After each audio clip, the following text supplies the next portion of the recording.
What's up, YouTube? We're back with playing Dream Daddy. Part 2 should be up by the time that I'm recording this, as well as this will be part 3. I don't know how much we're going to progress, but we're going to keep progressing with... what's his name? I don't have any of the gallery. Matt and... What kind of person am I that I can't remember their fucking names? But yeah, let's continue this. Amanda crying? Oh boy. Yeah. What's up, Blaze? How you doing? Is my webcam exposure off? It might be. Fuck.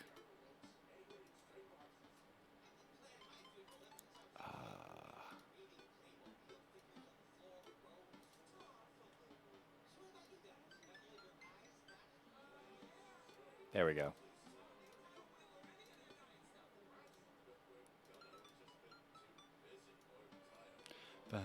Bum, bum, bum, bum, bum. Okay, there we go. It's been a long day. I'm just ready to pack it, and after a few bites of ice cream from the freezer, I turn off the lights and walk down the hall to my room. Ice cream.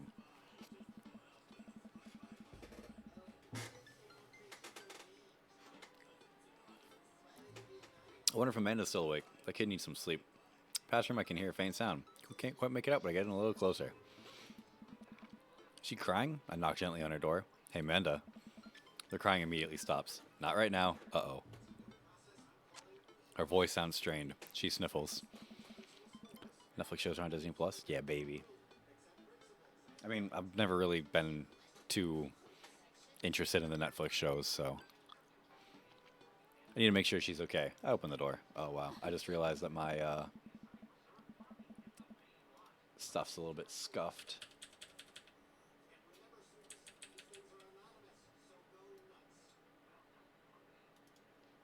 I need to fucking turn off the snapping.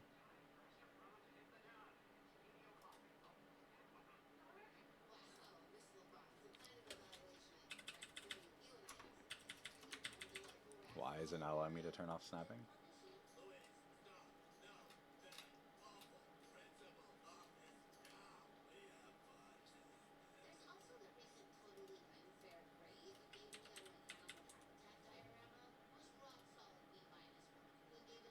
Okay, there we go. My bad, sorry, we had to stare at Amanda crying. No one wants to stare at Amanda crying. In the dark, I see Amanda's outline in the middle of her bed, knees hugged against her body. Oh, she's crying. Everything okay? I don't want to talk about it. Alright, again, I need to make sure my daughter loves me. Did something happen? Something happen? No, nothing happened. Go away. Something must have happened. Amanda, get out. Oh, fuck. Quickly leave her room and shut the door behind me. Once the door closes, I can hear her crying again. Who the fuck broke her heart? Break his fucking kneecaps. What has her so upset? She seemed fine earlier. Usually so open with me. Did I do something wrong?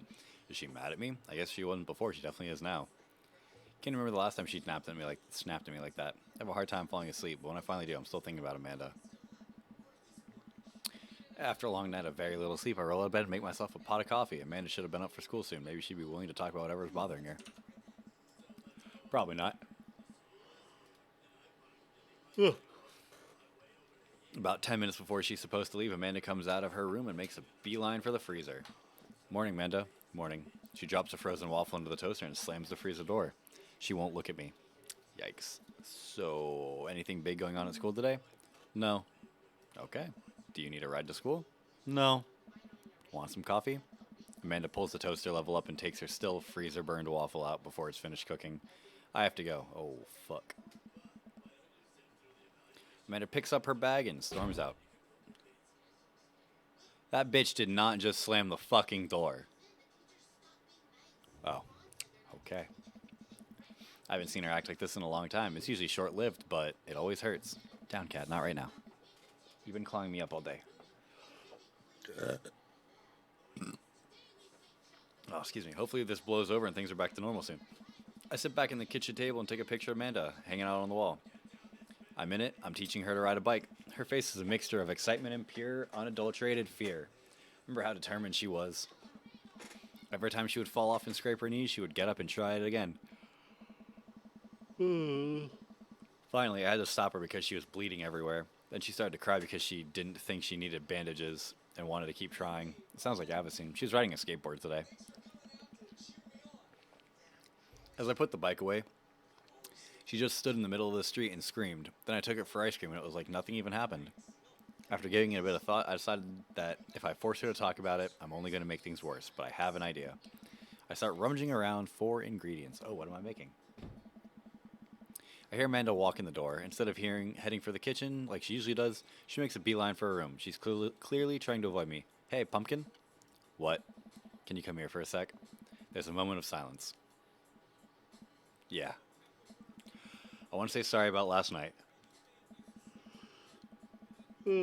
Just worried about you, kiddo. I get scared when I know something's wrong.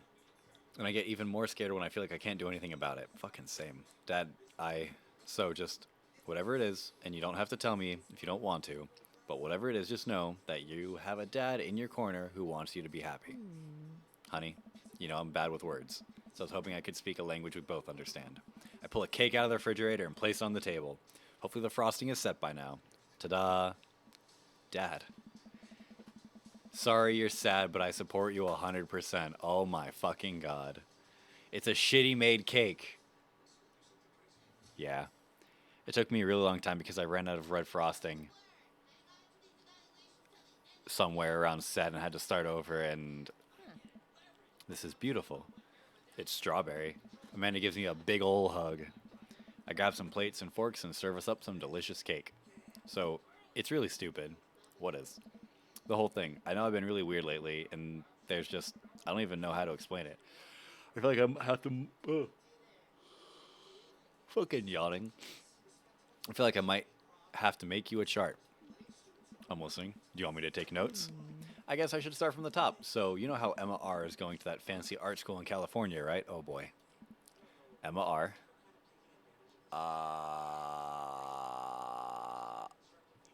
The best friend. Yeah, proud of you. Anyways, ever since she got that acceptance letter, I've been feeling like she's drifted away, you know. She's been spending a lot more time with Grace and Emma P. I just thought it was all in my head for a while, but then I found out from Rosie M that both of the Emmas, Grace and Noah, all went to a party at Mackenzie's. On the same night, they all told me that they were busy studying for the Calc AB final. Oh, those fucking sluts. Yikes. So another important piece of information is, oh god, this is embarrassing. Have a crush on Noah, and that's a thing. What? Whoa, I had no idea. Definitely didn't know that. Okay. You're a bad liar. So are you. I learned from the worst. Damn right you did.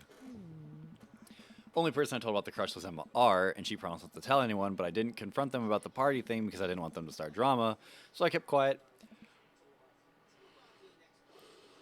Amanda sighs. That's not what I wanted to do. Oh god, there's a lot of text that I hear rolling.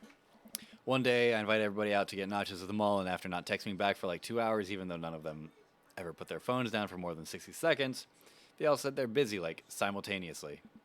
So I tell them, never mind, I'll just eat nachos at home, right? But we were out of chips, and I really, really wanted nachos. Totally understandable. So I go to the mall anyway, get to the food court, and who do I see there but Grace, Emma P, Emma R, and Noah. All hanging out together and eating nachos without me. What? Oh, fucking McAfee. Gets better. I'm standing by the escalators watching them, and I realize that Noah has his arm around Emma, which is kind of weird, right? But then they kiss. Oh, those fucking sluts. Yeah, I know. So I storm over there, and I'm like, hey. And Grace drops a nacho on her shirt, because of course she does. And Emma R just glares at me. Grace. Nothing is coming up. I don't know who that is. Grace is the... Oh, God. The boring one. Is boring one the right answer? I don't know. Oh, shit. All right, whatever. Anyway, nobody will say anything, and I'm just like, you guys suck, which I realize is not the most eloquent thing to say, but I was very angry and really embarrassed, and I just wanted to get out of there. So I left without nachos, might I add, which only further contributed to the shitty day, and I immediately drafted a super long text to the group chat asking them why they've been so weird. And I wrote another one to Emma R asking how long the Noah thing's been going on, and I know it's a lot still following. What did MR say? Get a load of this. MR says, you know what? Let me just read it to you. Amanda pulls out her phone and reads word for word an arduously long string of text messages. Can you believe that? I cannot believe that. I care so much about Amanda's social life and mental well-being, but man, do I not understand what she's talking about. This is all beyond me, but I'm trying my hardest to be supportive. They were dating in secret for like months. So I told her that she's being a really terrible friend, and she's like, well, if you think I'm so terrible, then just stop being my friend. And I was like, okay. And then she left me on red, and then, wait, left me on red? What's that? She saw my messages and didn't reply. I know because there are read receipts. I honestly turn read receipts off for like everybody except my wife. I don't know what the read receipts are, but I'm just going to nod and pretend I understand. Gotcha. So while all this is happening, I'm talking to Emma P about how mad I am because at least she's being kind of reasonable, and I'm venting to her about how pissed I am at everybody and stuff. And then Noah texts me, like, how could you say that about me?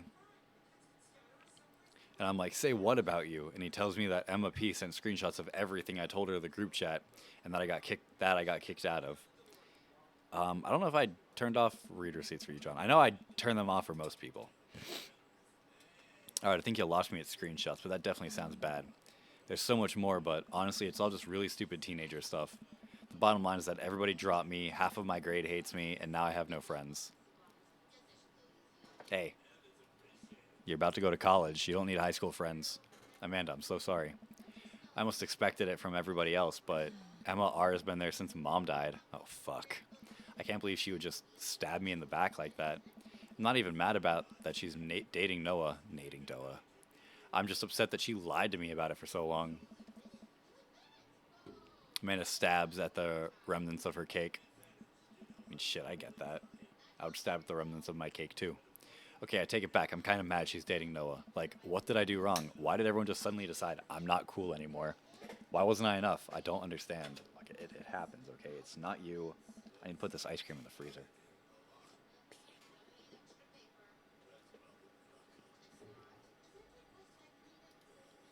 I'll be right back.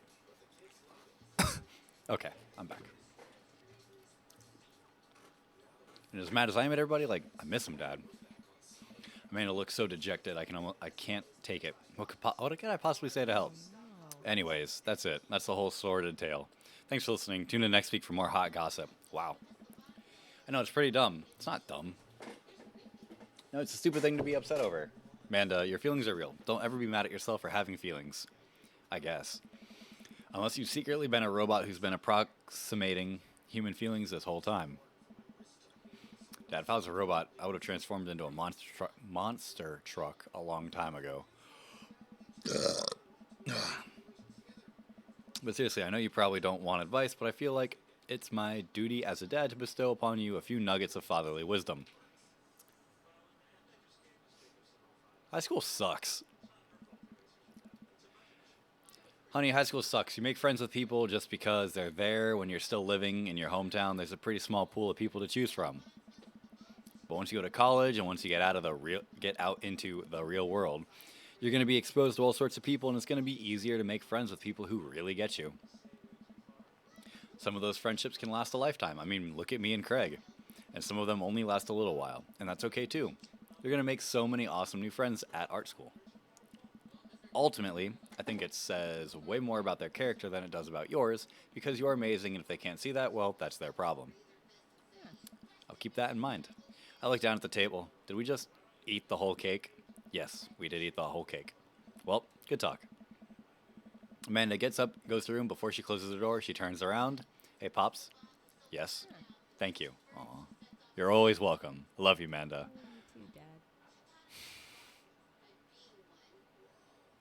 Up until now, the character has only just been like grunting and like sighing, and they took the time to actually put in the proper sound effects for the voice actress to be like, I love you too, Dad.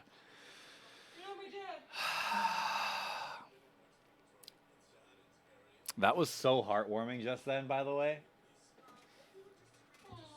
Hearing someone say, I love you too, Dad, after this long, drawn-out situation.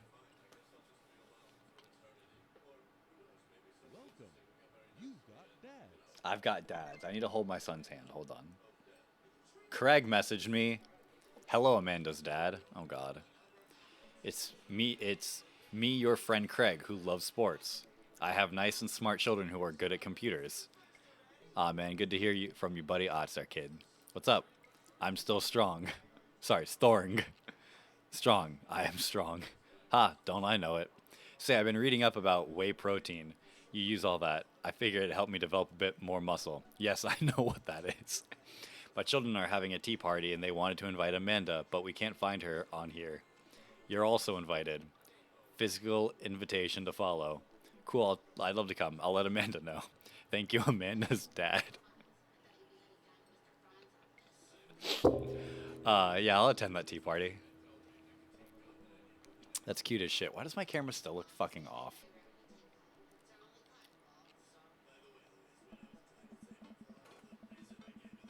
I don't know.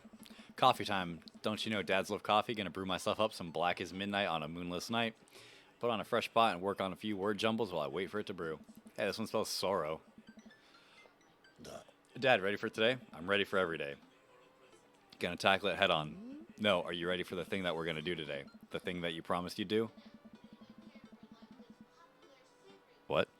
Honey, I already told you that I'm not gonna throw away my Tom Clancy novels. They're just stacked in the living room. I keep bumping into them and knocking them over, and you don't even read them. Wait, no, that's not what I'm here about. The tea party, Dad. Nope, I don't remember that. Craig's kids, that hand-drawn invitation. Amanda walks over to the refrigerator and comes back with a hand-drawn invitation on a sheet of computer paper inviting Amanda and Amanda's dad to a tea party. They spelled quarterly wrong. Just put on some going outside pants and let's get going. I can go outside in sweatpants. Nothing's stopping me. Hey, that'd be a mood, though. Dad, just... I'll see you in a minute. Alright, guys. Do I put on going outside pants or fuck authority?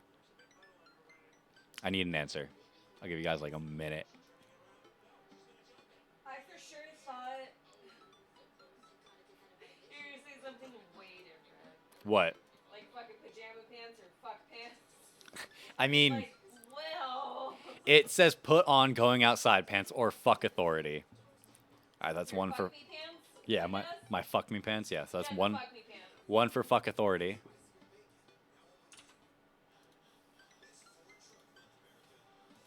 I mean, if they're gray sweatpants, then they're fuck me pants either way. Also true. Alright, Susie, I'm assuming you're also for the fuck authority.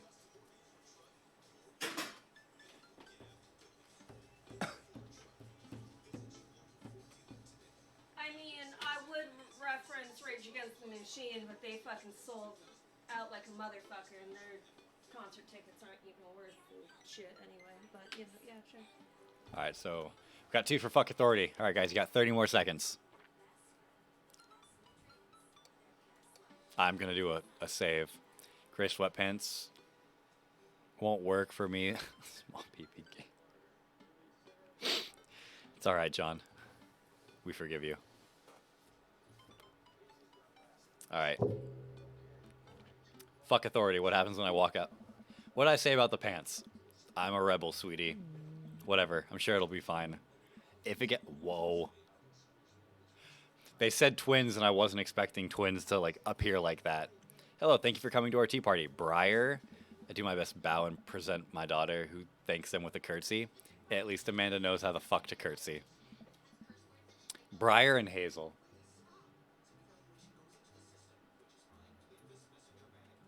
Yeah, what is it? Fucking left leg behind right leg, about half a step, and then you kneel while extending.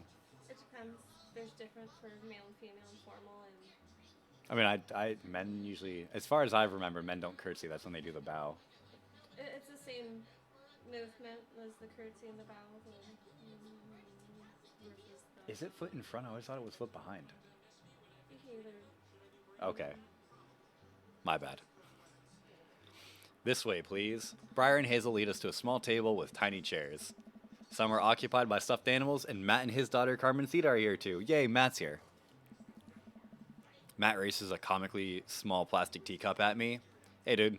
Look, if I'm going to a tea party, I'm bringing my own fucking tea. Sorry, my own teacup. Just a fucking bowl. Yeah, pretty much. How's the tea? The imaginary tea is absolutely wonderful. I taste a hint of lemongrass. Whenever Avicine throws her own fucking tea parties, we're not going to be those kind of people that give imaginary tea. We're going to have real fucking tea for our guests. And a little kid charcuterie board. Yeah, and little shit charcuterie boards. We already have had a tea party like that. I meant when she gets older to hold her own, old enough to throw her own. But imaginary tea is absolutely one. Oh yeah, I already read that. Hello, Carmencita. Hello, Mr. Amanda's dad. Did you just wake up? No. No. Why? Those are inside pants. What the fuck are inside pants? What are inside pants? Where's my tea? Damn, I don't know.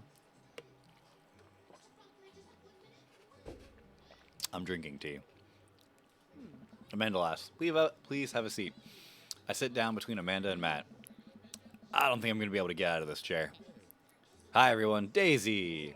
Turn to see Daisy and Brian. Brian and Matt. Those are my favorite people. Turn to see Daisy and Brian enter into the backyard and take a seat next to us. Sorry we're late. Daisy made me put on going outside pants. Amanda punches me on the shoulder. See? Oh, so you approve of cargo shorts when they're on Brian, but not when they're on me? Dad, you're embarrassing me at the tea party. This is a high-class affair. But, shh. It's about to start. Thank you all for taking time out of your busy schedules for some high tea. Now, if you put on your designated tiaras, there are little tiaras sitting on everyone's plates. Well, except for Brian's. His is a softball helmet. He's got a big fucking head. Oh, we ran out of tiaras. I don't think this is going to fit me, but I appreciate the thought. Oh, that makes sense. Dad, you're royalty. Please act like it. Brian tries to balance the ill-fitting softball helmet on top of his head, but it immediately tumbles off into the bushes. I'll get that later. Hey, everybody. Craig comes out with a teapot and a tray of sandwich cookies. Craig, there better be tea in that fucking teapot. Dad, is the tea ready? Yes, it's been, steeping for a while now. Awesome. Craig, you fucking failed me. Would you girls like to serve your guests tea? No, thank you. We'll much appreciate our servants' help. Craig leans over to me. That's me. Craig places teacups in front of us all and a single sandwich cookie onto each of our plates. He pours some tea into my cup. Awfully fluorescent for tea. I clink my teacup with Matt's and take a sip. Good lemonade. Well, lemonade, I guess. It's tea. Right. Very good tea. I lean over to Amanda, who's happily enjoying her tea. So, what do we do at tea parties? We enjoy the splendor of upper-class society, Father. She takes a dainty bite of her sandwich cookie. Marvelous. So, Jesus. So, the meeting of princesses has been called to order. Hear, hear. But I'm a warrior princess. I hunt and stuff, and I have, a really cool sword. Hell yeah, Hazel, you do. Can I be a space princess? I'll allow it. I'll be a rock star princess. I'm also a space princess. Can there be more than one? Space is pretty big, don't you think? I changed my mind. I want to be a space princess, too. Dad, what are you? Do I get to be a princess? Duh. Well, I guess that makes me...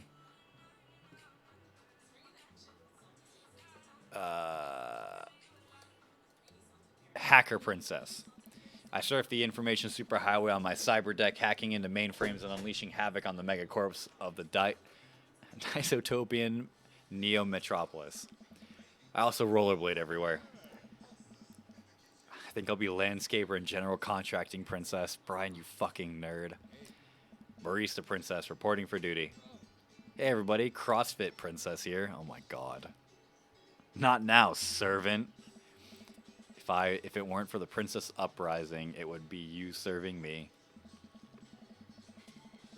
We sip our tea for a little longer. Then the girls run off to fight dinosaurs as space rock star warrior princesses, I think.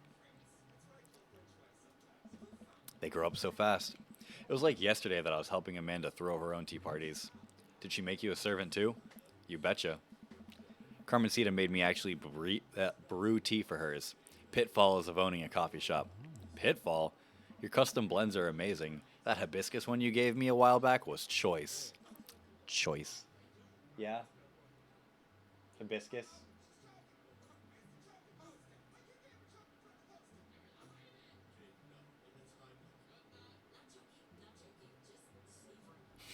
Sorry.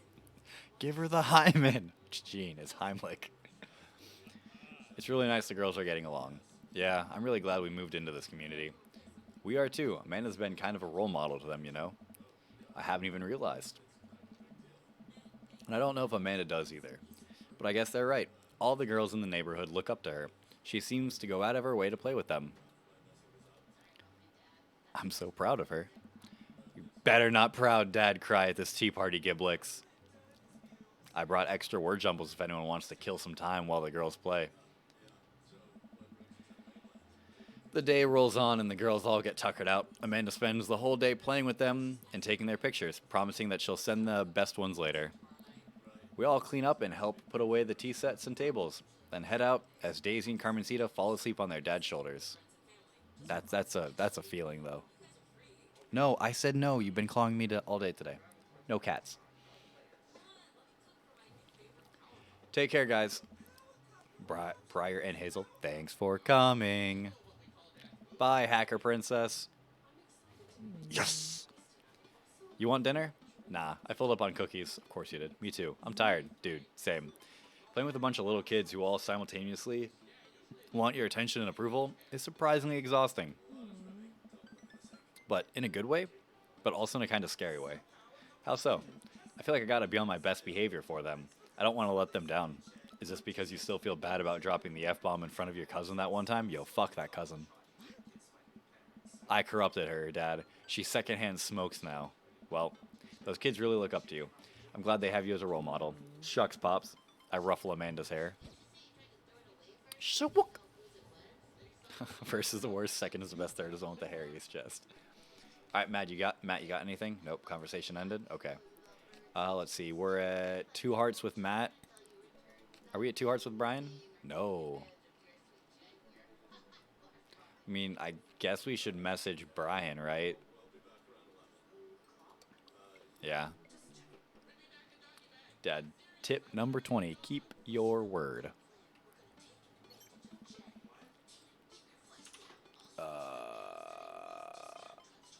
Hold on.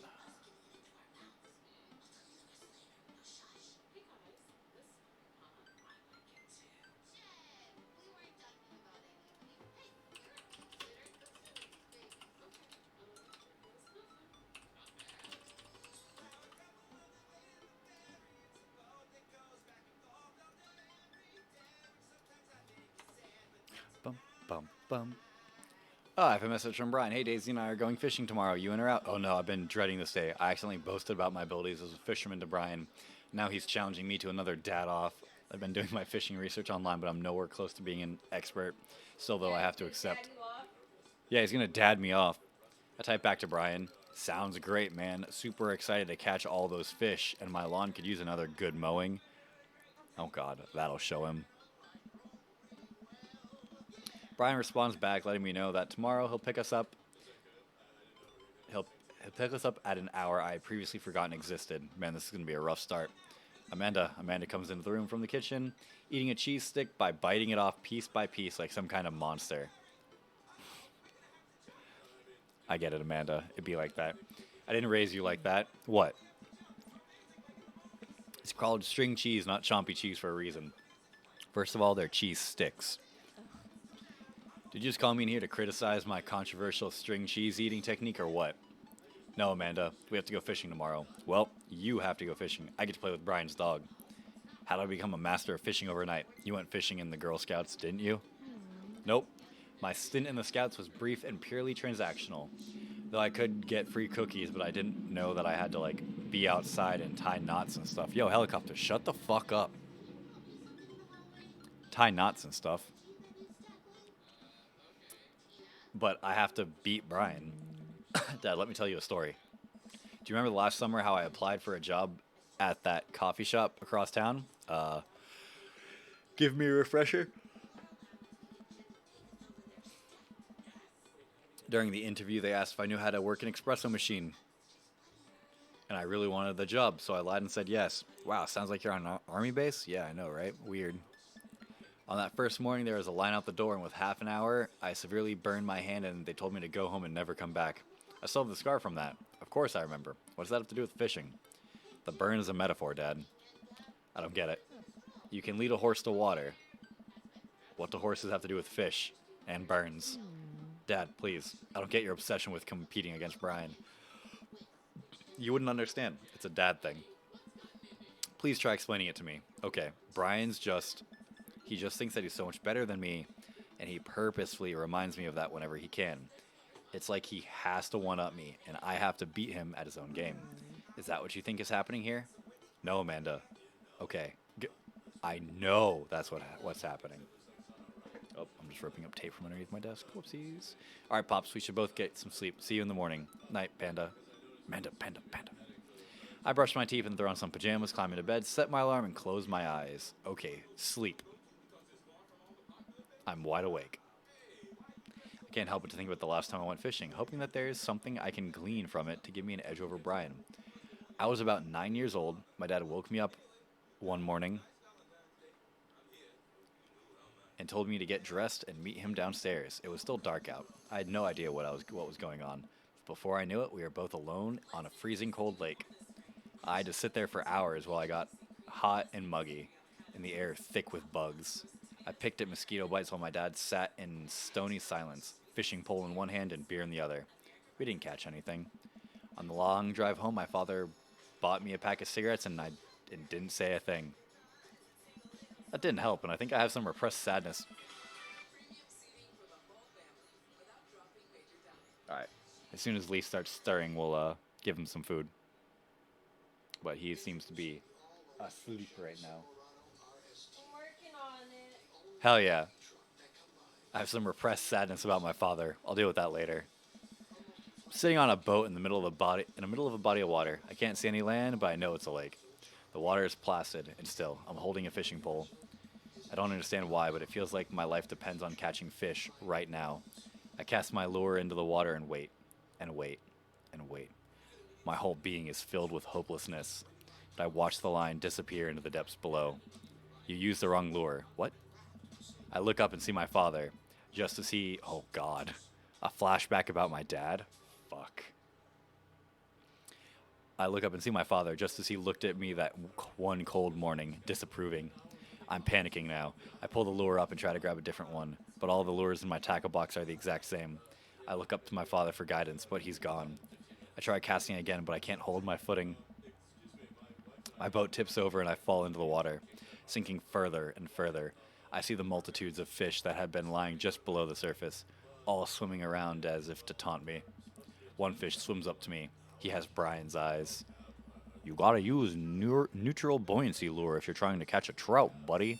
Fucking Christ. Hey, I'm awake. I jolt awake to the sound of my alarm. It's fishing day. That would have explained the weird dream. I groggily slip on clothes and get ready. I spot Amanda's door half open and see her still curled up in a mountain of blankets. Walking over to her bed, I give her a tiny kiss on the forehead. Fishing day, kiddo. You ready? No. Well, you gotta get up. Can't do this without you.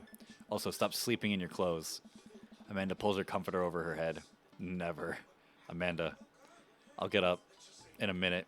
All right, Brian should be here in 20, so you better not just go back to sleep. Amanda sticks her hand through her blanket to wave me away. I leave room to make myself some coffee in another cup with lots of cream and sugar for Amanda whenever she gets up. Amanda eventually wanders in and chugs her coffee while I do word jumbles. I hear the doorbell ring. That must be Brian. It's dark outside. Still rubbing our eyes, we walk outside to see Brian. He's decked out in fishing gear. Daisy falling asleep next to him. Early birds get the worm, buddy. You ready to fish? I was born ready. My eyes narrow in on Brian. It's a good day to die. Hop on in, guys. Let's get this fishing party started. I walk over to the driver's side door and open it. Woof, woof. Brian's dog immediately hops into the driver's seat, wagging his tail furiously. Aw. Can I see your license, sir? Maxwell, let Giblick sit. Maxwell obediently hops into the back to cuddle with Daisy. Amanda settles in next to Maxwell and Daisy and immediately fall asleep.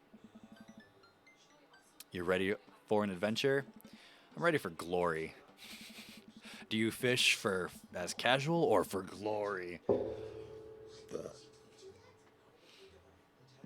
I struggle to stay awake as we drive to the outskirts of town.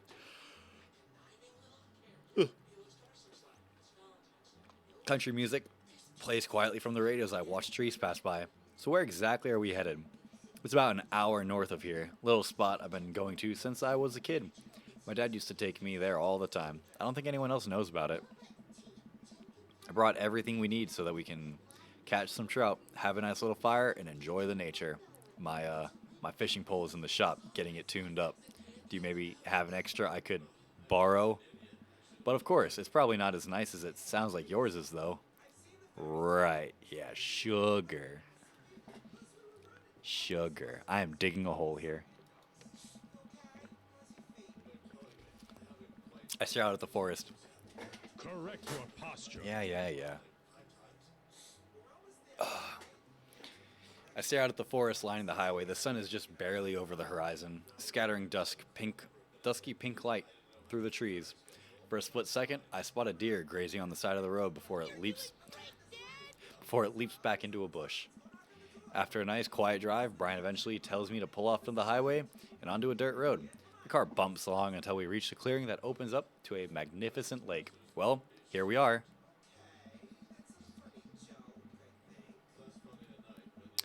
That is a nice lake. I step out of the car and help Brian unload our gear. Maxwell runs around us barking. The kids wake up and wander to the shore, where Daisy tries to teach Amanda how to skip rocks. Amanda doesn't know how to skip rocks? I failed as a father. Brian and I carry our tackle boxes and cooler down to the edge of the lake, where he has a canoe waiting. Yo, did he come here yesterday and get everything fucking ready? Why does he just have a canoe waiting? Ah, great. It's still in one piece. Hold on. Help me out with Maxwell. I help Brian place a tiny dog-sized life vest onto Maxwell. That's adorable. Woof, woof. All right, your turn. Brian hands me a lime green vest.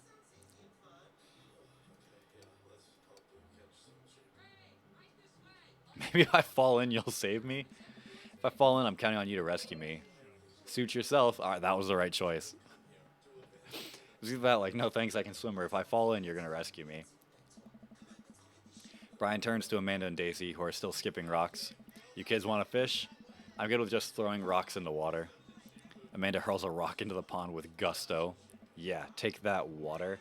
Amanda, you're supposed to be skipping them. Is that what we're doing? Daisy, don't you want to fish? I think I'm catching fish is kind of inhumane. What? Of course it's inhumane. They're fish. We're going to go explore the woods and look at bugs and stuff. All right, be safe. Don't go too far. Brian puts the life vest around himself, and we all throw our... Your posture. My posture's fine. It's just straight up my scoliosis. Like, this is as straight as I can sit.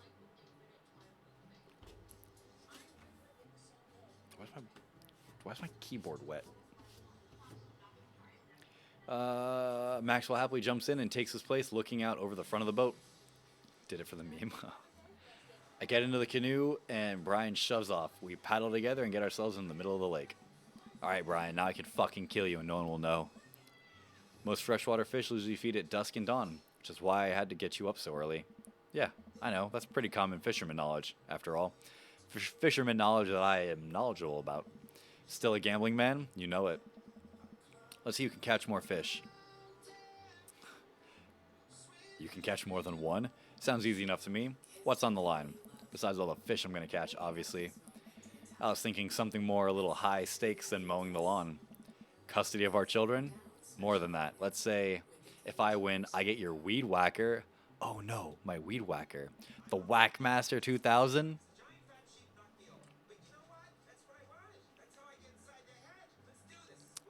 My weed whacker is not called the Whackmaster 2000. Isn't that right, Susie? Huh? The Whackmaster 2000? Is that what you call righty? Oh, what? Your right hand? Oh, wow. Gonna say you're the Whack Master 2000. You're whack. That's limited edition, but if you win, you get my pole saw, the Reach and Cut 3000. The cordless version? That's the one. Oh, shit. The Reach and Cut 3000 is state of the art. My weed whacker is a prized possession, but those are hard to reach. There are those hard to reach branches that are at the back of the yard that I've been begging for a pruning. You're on. We shake on it. I suddenly remember that I don't know how to fish. My foolish fatherly pride will one day be my undoing. I watch as Brian ties a lure and does some stuff that I can't quite follow with his fishing pole. He casts it into the lake. Oh boy, now I have to do that. I stare down at the tackle box and at the pole in my hand. Save. Put some bait on the hook. Yeah, that was the right choice. I fish a worm from the styrofoam container Brian bought. It's slippery, but I think I can get it onto the hook if I just focus. Oh god, I'm bleeding. Oh god, the blood's everywhere. The worm is not on the hook. Need some help? No, I meant to do that. The blood attracts the fish. They can smell it up to a mile away, you know. I think that's sharks. No, it's definitely fish. Now what? Tie a knot or something. I don't need to save for that one. I take my pole, try to tie an elaborate looking knot to impress Brian, the classic hunter's bend. I learned that one in my youth. Yep, that one isn't coming apart anytime soon. With this knot, I will cast my heavenly line upon the unsuspecting water and deliver us onto a bountiful harvest. I look over to Brian. He doesn't seem to be paying attention. Let's cast the sucker. Pull my rod back and launch the lure as hard as I can. And the lure flies off the line and sails far, far away, landing in the lake with a loud sploosh. Sorry, I judging the wind speed wrong. This cold air drives the pressure down. Go ahead and take my pole. I know it's hard switching to a new pole you're not used to. I'll fix up another lure. Brian hands me his pole. With a smile, I just sit there, feeling like an idiot. Oh, what is this mini game? What is this mini game? Fishing around there ain't easy. They all group up. All you gotta do is line up 3 of the same species and reel them in. Need to match 3 of the same species, huh? I can't tell which fish is which.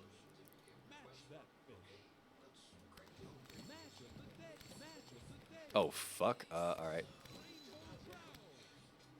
That's not right. Ooh. Okay. Oh, what?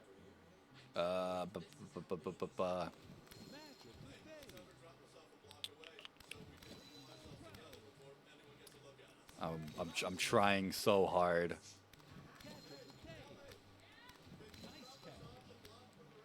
Oh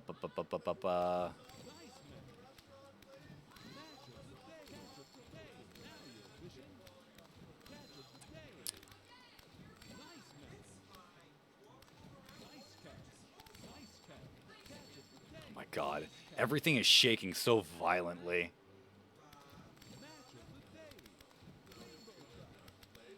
Okay.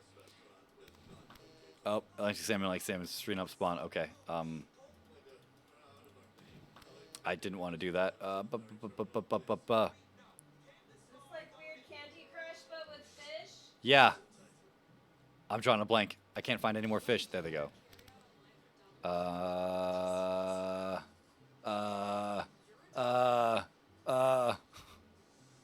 Fuck. Nope. Fuck. Smallmouth bass. Nope. Nope. Yes. Okay. Bam. Bam. Okay. Fish that. Fish that. Change that. Just change the same fish twice. Can't switch that. Can't switch that. Fuck, fuck, fuck. I hate this. I hate this. Oh, okay. Rank S. Oh, there's an achievement for getting 2,000 points? Fuck. Good work. Dad tip number 56. Go ask your mother. Wow, this is way tougher than I thought. I look over to Brian, who's smiling and obviously enjoying his time out here on the lake. I will crush him. Suddenly, the fishing pole jumps in my hand. I reflexively tug upwards. I think I got something big. The tip of the pole dips down repeatedly and the line starts to run. Reel it in. Finally get the fish right up next to the boat. It's a long, beautiful rainbow trout. Brian hands me a net. It's all yours. I lean down and notice that my hands are shaking with excitement. The fish is bigger than all the ones Brian caught. That pole saw is mine. I fell into the water. Oh, the entire canoe tips over with me? I find myself sinking into the lake. I should have taken that life vest. All of a sudden, I'm embraced under the water and pulled into Brian's arms. Finally dragged upwards, sputtering water, all of our gear floats onto the surface. Maxwell doggy paddles around us in circles, having a great time. You all right? Does that count as one? Well, seeing as all of our fish are now swimming safely back in the lake, I guess so. Brian laughs. Let's get you to shore. Brian and I flip the canoe back over and fill it with our now soaking wet gear. We row back to shore with Maxwell in tow. Jesus, Brian, calm down. Fuck. Maxwell darts off into the woods. Brian takes off his shirt, the dots of lake water glistening in the sun across his strong back. Man, all that general contracting must have built this guy like an ox. I hope he doesn't notice me staring. I'm gonna get a fire going so we can dry off. Want to hand me yours? Yeah, okay. I reluctantly take off my own shirt and toss it to Brian. I suddenly wish I had done more sit-ups in my life. Or any sit-ups at all. Really. Another thing you've bested me at is in stupid, sexy Brian. You might as well fry that shirt up. Seems like it's the only lunch we'll have. The day's young, we can fish from the shore. Once Brian gets the fire going, I sit and try to dry off my pants. Brian sets a couple lures out by the water's edge. We're probably going to have to put the kibosh on the competition for now. Until another day. My stomach growls. You hungry? Oh, I'm fine. Brian reaches into his cargo shorts and pulls out a few granola bars. You've had them in your pocket the entire time? Yo, they're fucking wet. I have a small child. I'm flushed with snacks. Fucking same, dude. Brian joins me. Yeah. That's Brian. Yeah, snacks, bam. Just like that. Kit Kats. If anyone could get me sponsored by Kit Kats, I would actually go fucking insane. I thought you were going to say something way different. Me too. I didn't know what I was going to say. I would actually fuck you. Brian joins me by the fire, and I accept his cargo short granola. And now, we're back to waiting. Where do the girls get off to? Shouldn't they be back by now? I wouldn't worry about it too much. They're a couple of smart kids. That's what I'm worried about. They're too smart.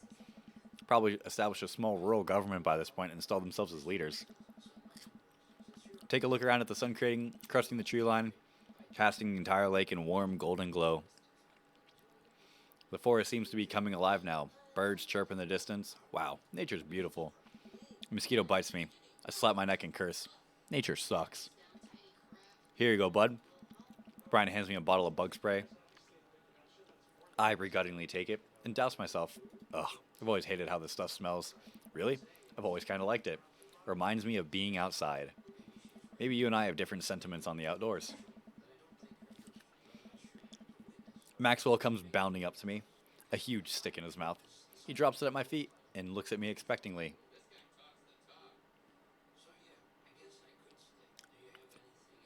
I'm gonna say, but the correct answer is throw the stick towards the woods, right? Of course. I hurl the stick as hard as I can towards the tree line. Maxwell bolts after it, running as fast as his stubby little legs carry him. Which, coincidentally, is not very fast. It is very cute, though. Nice throw, Giblix. I turn away so he can't see me blush. Maxwell brings the stick back to me, clearly proud of himself. Good boy, Maxwell. You're very good and speedy, boy. You're the world champion of fetch. It's time for the pets. What's the plan? Ooh, this is a tough one. Behind his ear. Okay, hold on. Is there a better choice?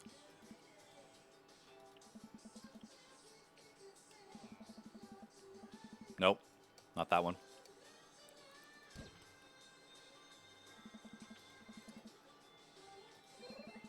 Butt pats. I give Maxwell a few good pats on the backside. While I'm playing with Maxwell, fish begin routinely pulling on Brian's lines. I watch Brian effortlessly fillet the fish, squeezing a bit of lemon on them and frying them up in a cast iron pan. Before we know it, we have a feast fit for a couple of shirtless dudes. Amanda and Daisy emerge from the woods, totally unscathed. Whoa, Dad Bod Patrol, I'm gonna have to issue you both a citation and demand you both put your shirts on. There are children present. Brian tosses me my now dry shirt, pulled over my head, thankful that I will no longer be distracted by Brian and his pecs. Calm down, Brian. Ow, I bit my fucking lip again.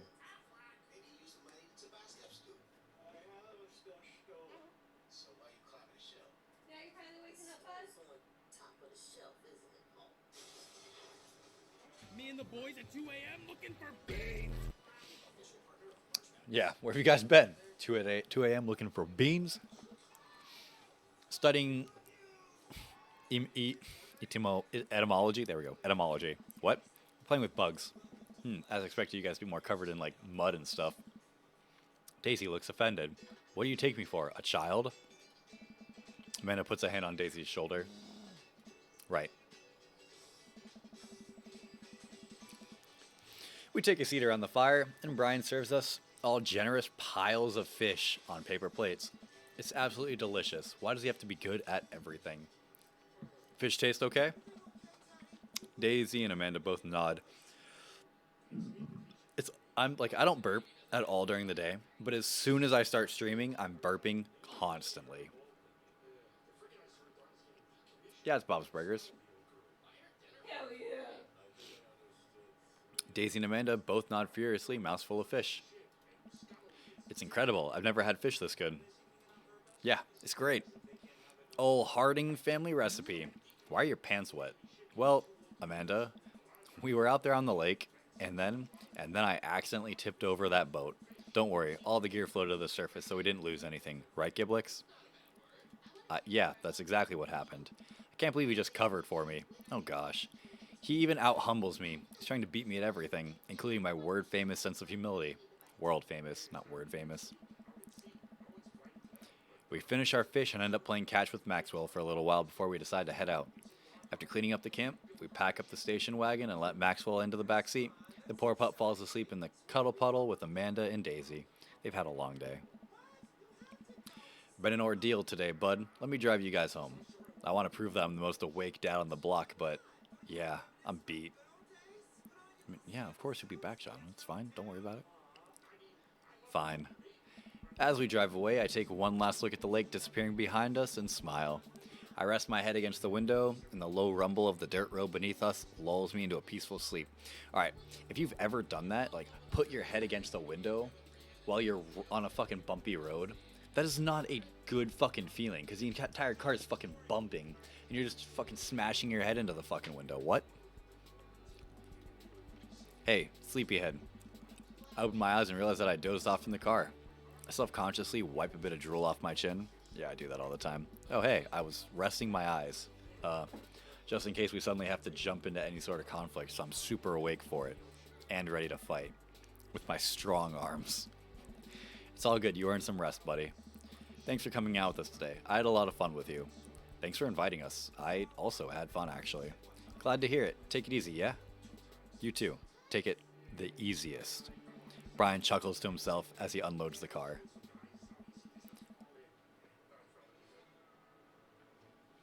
Amanda and I get inside and immediately collapse onto the couch. Long day? Yup. I was so close to that pole saw. Pole saw? Yeah. Brian and I were competing to see who could catch the most fish, and... Ugh, stop. Why do you care so much? Amanda Panda, just look at that guy.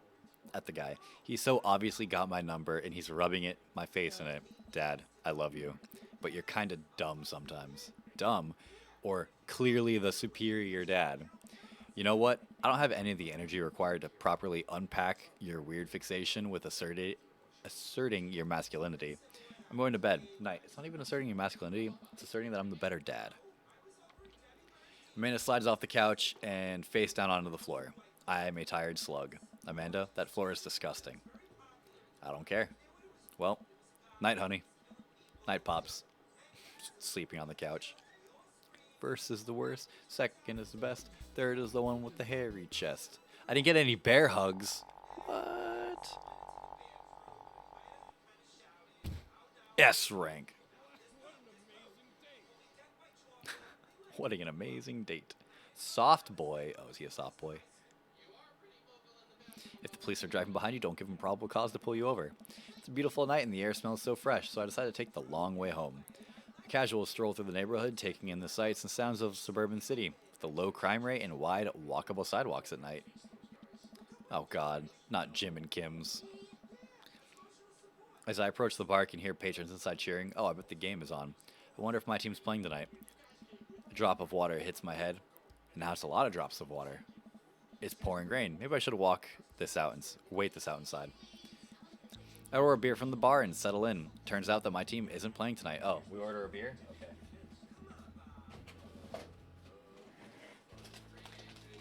I forgot that I've had a bottle opener inside this fucking, whatever the fuck this is called. Filing cabinet the entire time.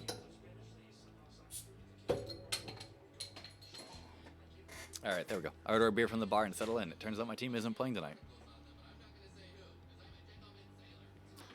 But I can enjoy the game regardless.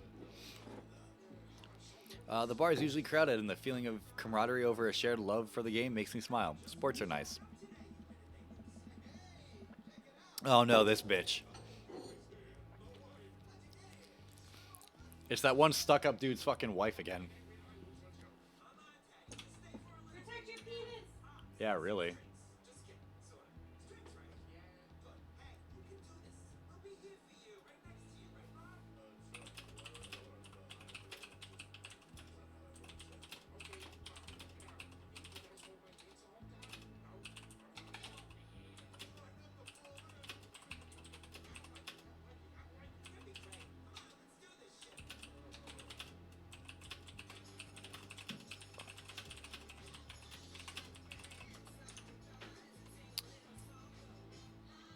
Go over in the corner and spot none other than Mary sitting alone and in the corner, nursing a cocktail. Introducing the all-electric Chevy Silverado RST, the only EV truck that combines Hold on. There you go. She looks up half-heartedly, raises her glass to me before staring off into the middle distance. I'm gonna say hi. I decide to go say hello. I walk over to her booth. She doesn't look up. This seat taken. She still doesn't look up. I take a seat anyway, and she finally notices me. Hey, cowboy. Oh, God, I'm leaving. I can't. You all right? Never better. She hiccups. Guess she's a little far gone. Tears start welling up in her eyes. Oh, my God, I just asked if you're okay. You don't need to start crying. Oh. Will you walk a gal home? Oh, fuck.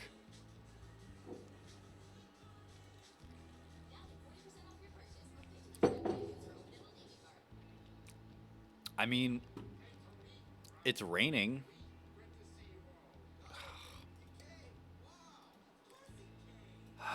I'll walk you home. I slide out of the booth. Seems like Mary having some trouble getting up. I reach out a hand to help, but she waves me away. I got it. She clearly does not got it. You know what? Hang out there for a second. Walk over to the bartender and pay Mary's tab. Yo, what? Look, don't pay for another bitch's tab. Only pay for your bitch's tab. Hey, I don't know if you remember me, but I live in a marriage cul-de-sac, and I'm just making sure she gets home safe tonight. I know you. Yeah, that's nothing weird, but just she usually has one of the bar staff walk her home, but I trust you. She doesn't, like, go home with, I don't really want to say it, one of the guys she meets. Nah. Ain't her thing. Huh. I head back to the booth. Mary stumbles out of the seat and directly into my arms. Oh, God.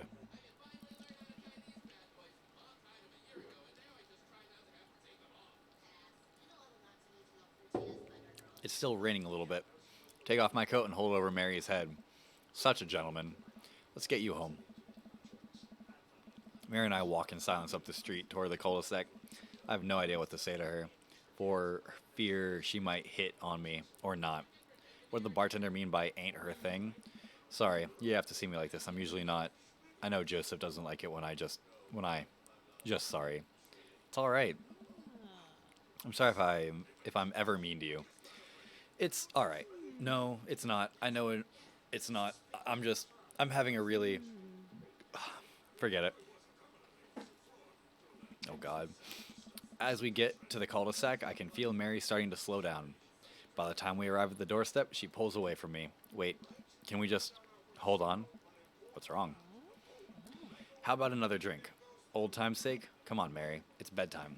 Mary looks me up and down, give me a half smile. You're right. She pulls me in close for a hug, holding on to me for a little longer than feels appropriate. She mumbles into my chest. You're a good kid. Thanks for the company. Kid? Mary gives me a pat on the back, straightens out her sweater, and walks the rest of the way to the front door herself. Huh.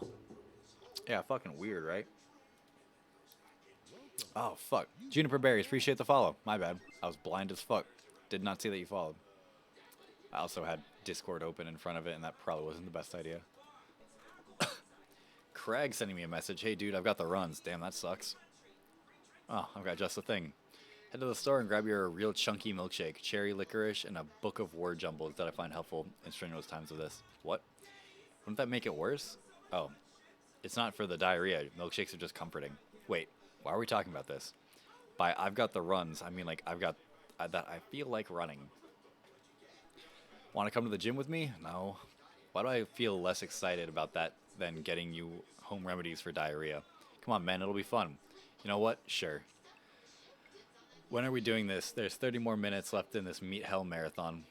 I'm outside right now. This fucking nerd. I'm warming up. Okay. At least let me see if Betty gets away from the wolves in time to get her suppresta wrapped cheesecake out of the oven. Yo, what? I guess go running. Use your hips when throwing. Again, no? Oh. The gym just installed these new virtual jogging treadmills. We'll feel like we're running outdoors. You can see other runners on your screen too. Let's try to go together. Other runners? Will I be able to keep up? Don't worry. We're here to cheer each other on. I'll be right here with you. Just get a rhythm going. We'll keep your heart rate up and don't overexert yourself. You'll do great.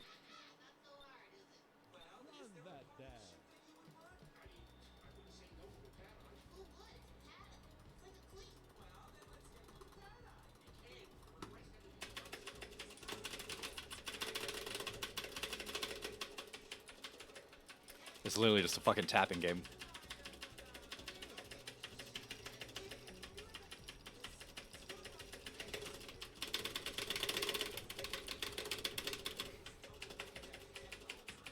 Why is my fucking BPM at fucking only 100?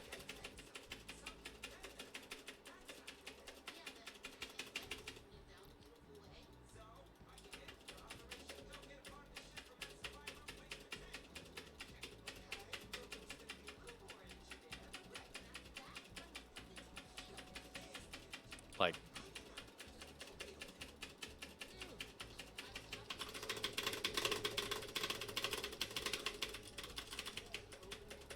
I don't know what I'm supposed to do with this. Like, do I want to keep it high? Do I want to keep it low?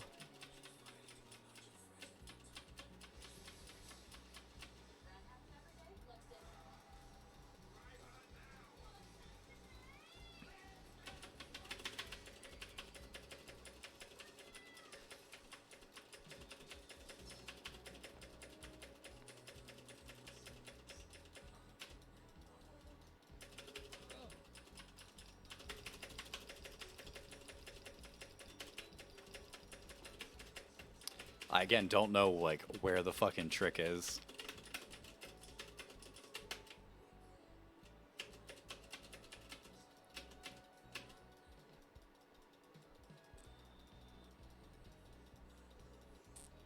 Oh, it literally was just getting a rhythm.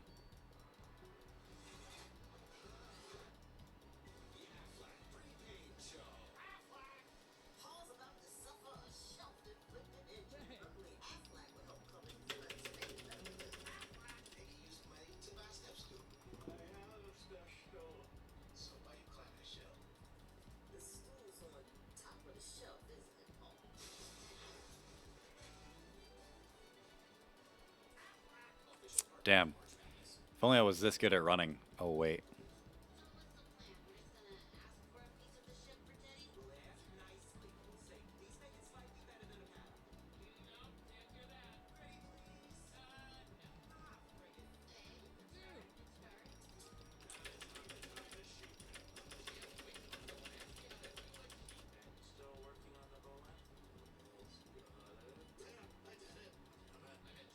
This is just a giant fucking clicking minigame. Oh my god.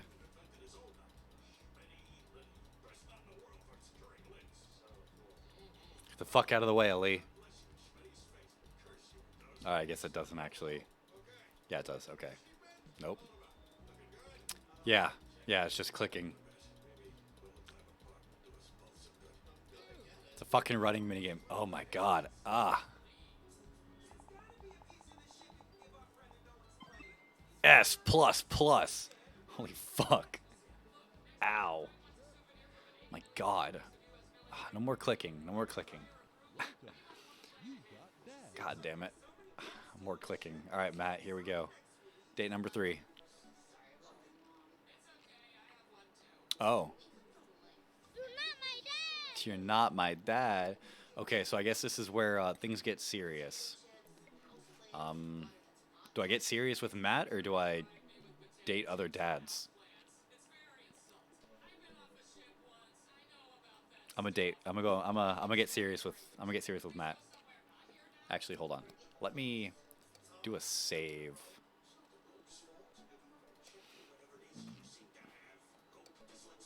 Save and continue. Always bring a war chest. What?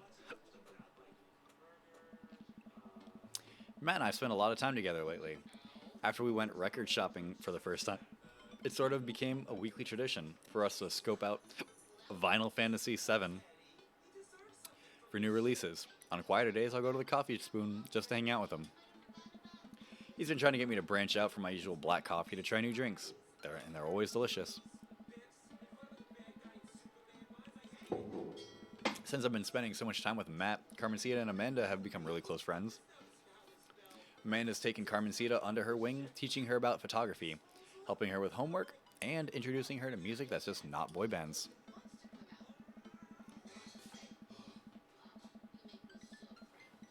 Well, she'd end up taking her to one of those scream, cry, dancing boy concerts so Matt wouldn't have to go. A truly heroic move. I can tell that Carmencita really looks up to her a lot, so it's great that Amanda's trying to be a good mentor. The open mic night is tonight. Amanda and I busy ourselves getting ready, try to pick out a nicer outfit than usual, and pace around the room.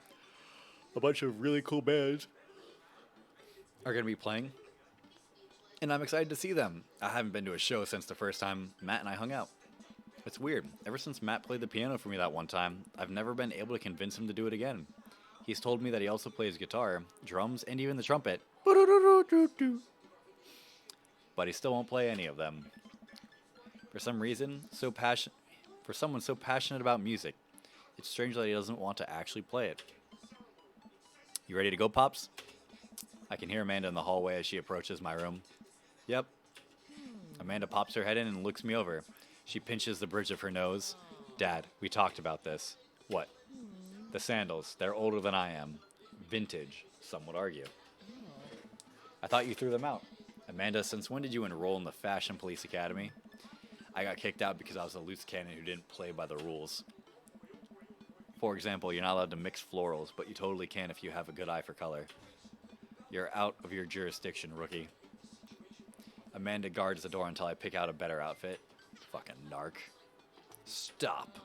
Those sandals are going directly into the evidence locker. What's the? It's the trash. You can pry these sandals from my cold, dead hands. Fine, keep them. But you're committing a heinous crime. Justice will find you one day. Come on, Dad, we gotta go. I've never seen the Coffee Spoon so packed. I spot familiar faces from the Pup concert, all sipping on their caffeinated beverages of choice. A couple of people are sitting on stage. I don't see Matt, but I'm sure he's busy in the back.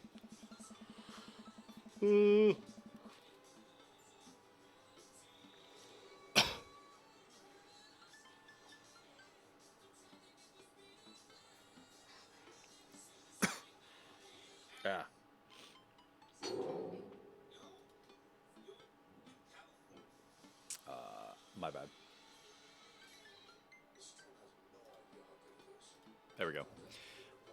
I did it again. I keep opening up the wrong program. Amanda and Carmencita find each other immediately and do their secret handshake. Some complicated clapping with their hands and then a big hug. Yeah, fuck that. Hugo Giblix. Turn to see Hugo sitting at a table with none other than Vladimir von Dracula. Fancy seeing you two here. I am, as you know, a dedicated patron of the arts. It's a bit of a tradition between Damien and I now. Matt's open mic nights always seem to bring out the best talent in town. Sometimes it gets a bit odd, even for my admittedly eclectic tastes. You guys seen Matt around? Yeah, he was just helping that Pablo kid get some equipment out of his van. Whoa, Vacant Veil's playing a set? What? It's a Witch House. Oh, that's milk.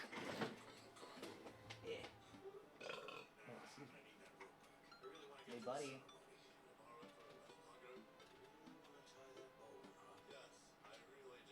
Yeah, you lazy boy.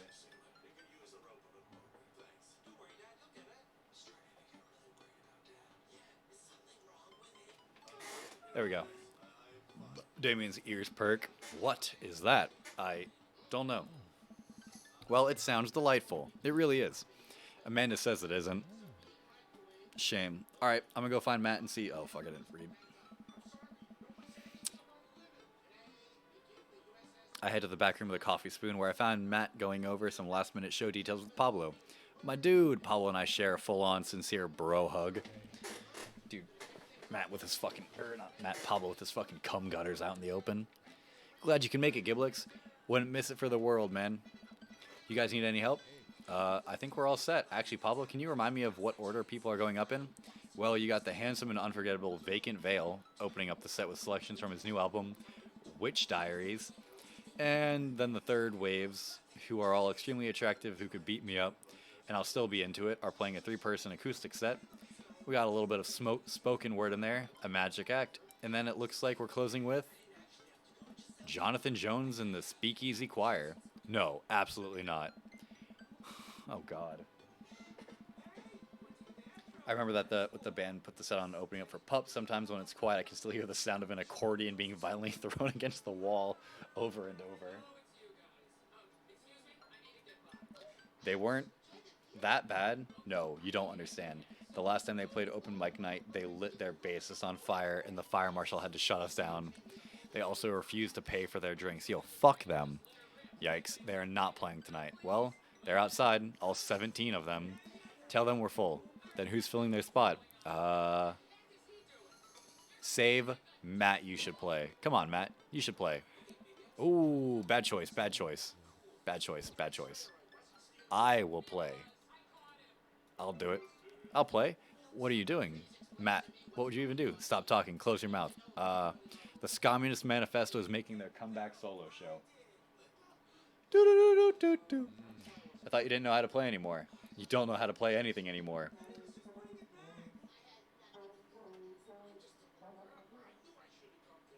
The fuck?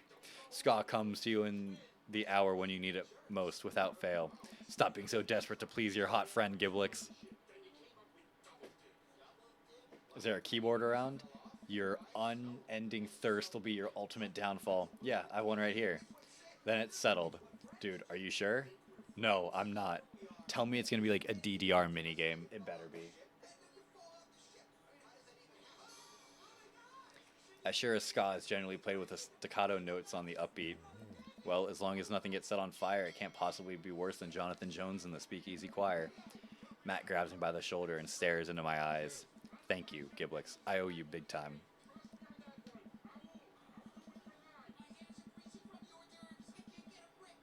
And just like that, I almost called him Giblix. Leaf drank it all.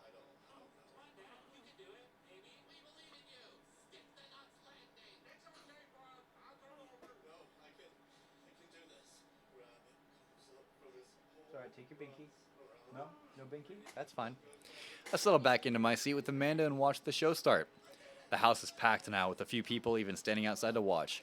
What have I gotten myself into? Yeah, can you throw me the pillow?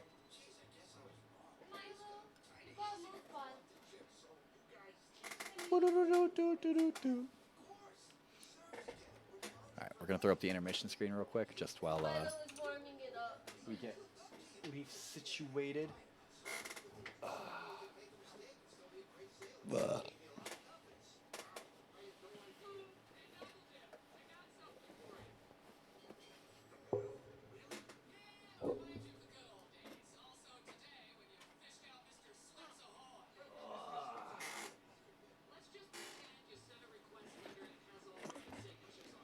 Alright, let me make sure that oh,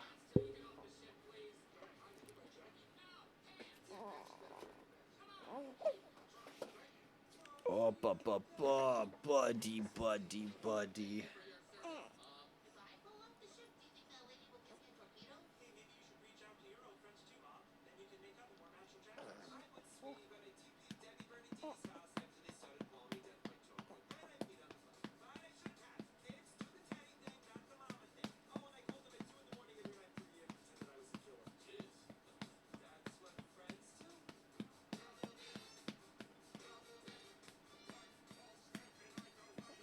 You're doing great, Dad! Was that your plan all along?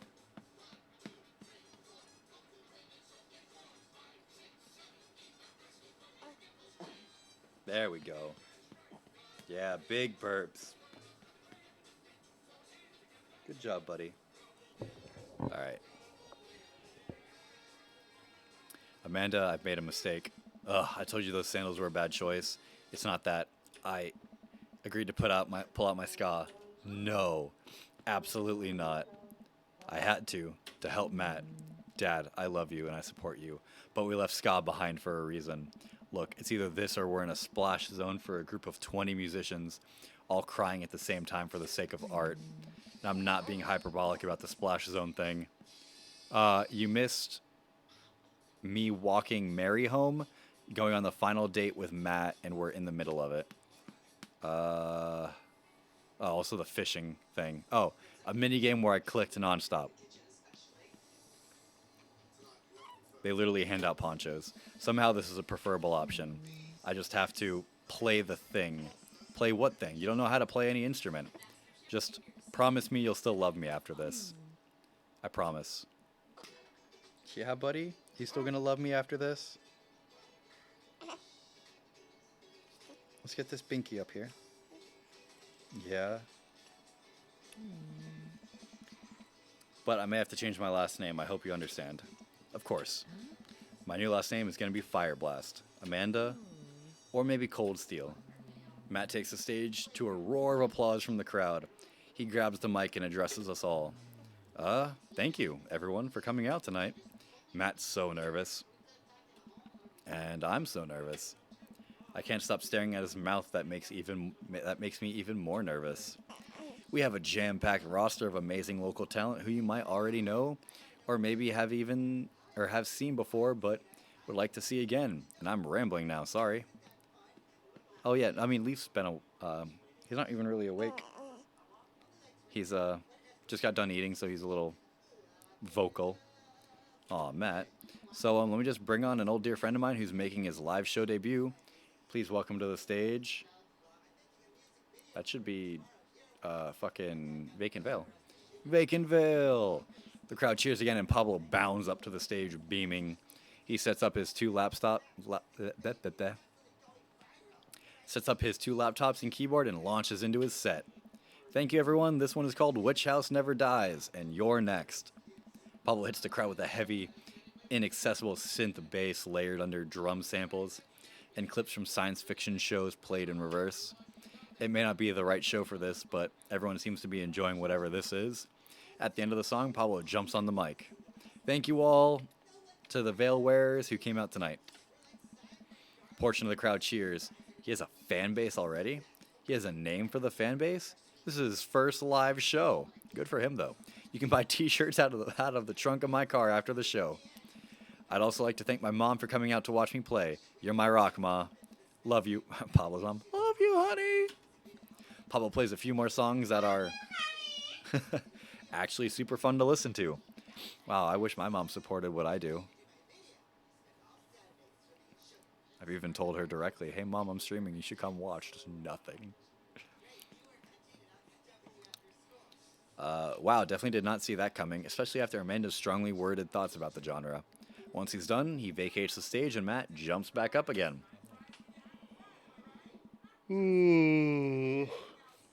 Big round of applause for our very own Pablo, who coincidentally works here. Yay, Pablo. And hey, next up are a group of young ladies who have been tearing up the East Coast with a riot punk for three tears now.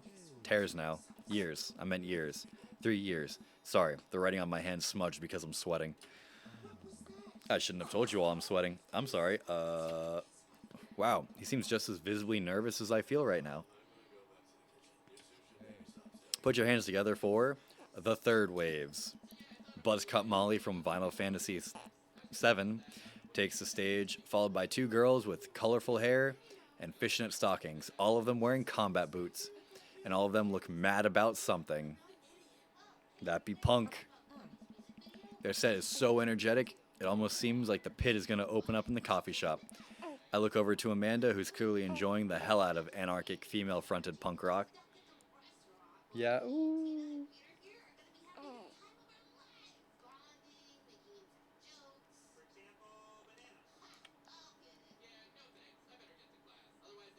Yeah, bud. Dad, can I get a lip ring? Sure, if you pay for it yourself. Come on, it's no fun if it's not an act of youthful rebellion. After the Third Waves close out their set, a variety of acts play to the delight and sometimes horrors of the crowd. A magician tries to turn a cup of coffee into a cup of coins, but ends up just spilling hot coffee all over himself and dropping the coins. As each act leaves the stage, I get more and more nervous. There's so many people here. I don't know anything about how to play the piano other than it has keys and you have to touch the keys to make noise. Sorry, sounds.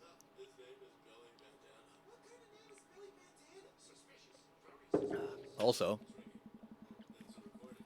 I almost spill the flat white stripes in my hand because it's trembling so much. No joke, Dad. I'm rooting for you. You're going to knock him dead. Thanks, Manda Panda. An improv comedy group takes the stage. They take suggestions from the crowd and end up doing a scene that was supposed to be about coffee, but instead turns into 5 minutes of dick jokes. Classic. Classic.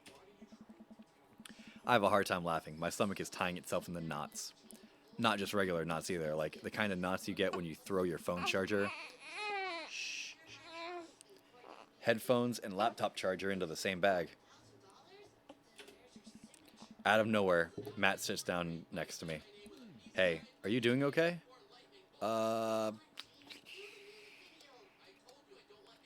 Nothing is wrong. I want to reassure him that I'm okay, but I just can't get the words out. I'm here. All right, just make sure. Gonna do great. All right. We're gonna go for the best option. Yeah, we're safe scumming this. Are all of them the same?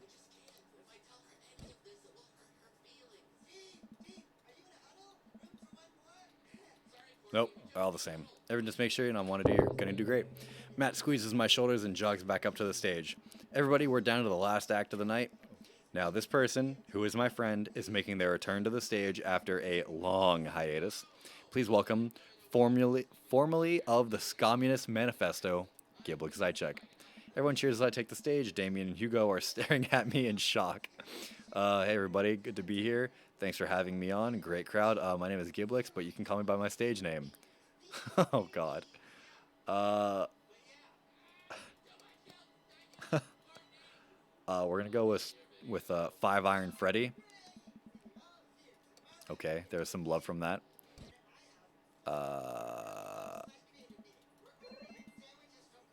Yeah, fucking, what did I don't know what I put. All right, whatever. That's a lot of keys, so many keys. Do pianos usually have this many keys? God, these lights are really bright. Someone coughs. I guess that's some good stage banter. Now I have to play a song. The song is called Beam Me Up, Scotty. Deep breath. I know that was a bad joke. Shh.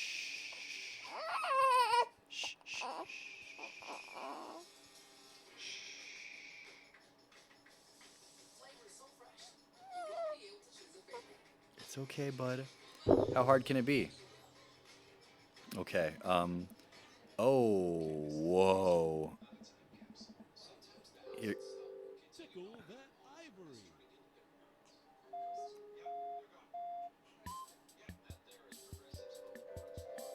please sing along. Awesome. Pick it up, pick it up. Ooh.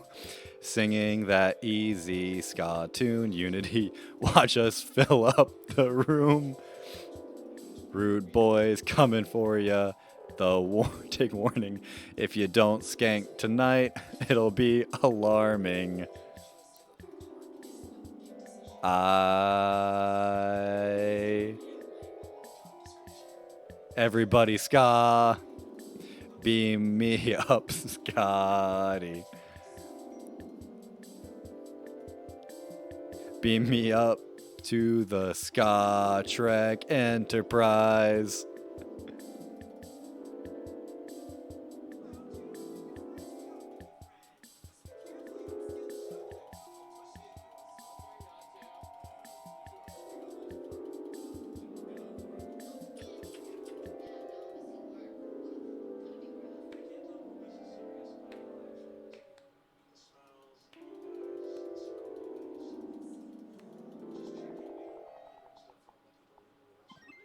Doing your best deserves an S.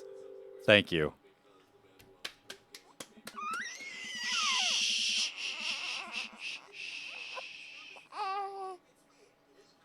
It's okay, buddy. Here's just cheering for you.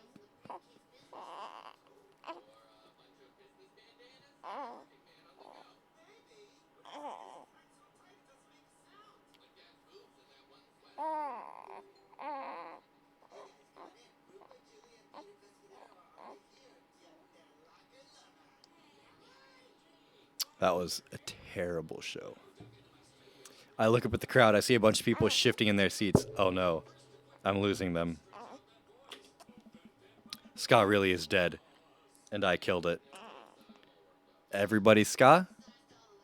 Matt, everybody ska! Like a checkerboard tie wearing angel descending from two-tone heaven, Matt walks on stage playing the guitar. We lock eyes and he gives me a reassuring smile as he effortlessly plays the chords to the song. I look out and see the crowd go wild to Matt's appearance on stage. Everyone's bouncing around now. It fills me with renewed energy as we jump into the chorus. Beam me up, Scotty! Beam me up, Scotty! Beam me up, Scotty, to the Ska Trek Enterprise. Matt jumps into an improvised solo that was way better than the one Darren Springsteen wrote in high school. We make it to the end of the song in one piece and the crowd goes wild. I'm moist with sweat, head to toe. Ladies and gentlemen, Matt Stella. The crowd practically screams and they all start chanting Matt's name. They want to hear you play, man. Matt smiles. I think I'm ready. I excuse myself from the stage and take my seat next to Amanda as Matt cozies up to the microphone. I take back what I said about ska. That was pretty cool. I high-five Amanda and we look towards the stage. Hey, everybody. More cheers. I haven't played in front of people in a long time, but it's cool to be back.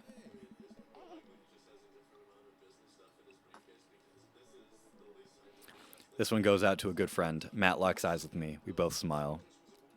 Who helped me be able to do this again. Thank you.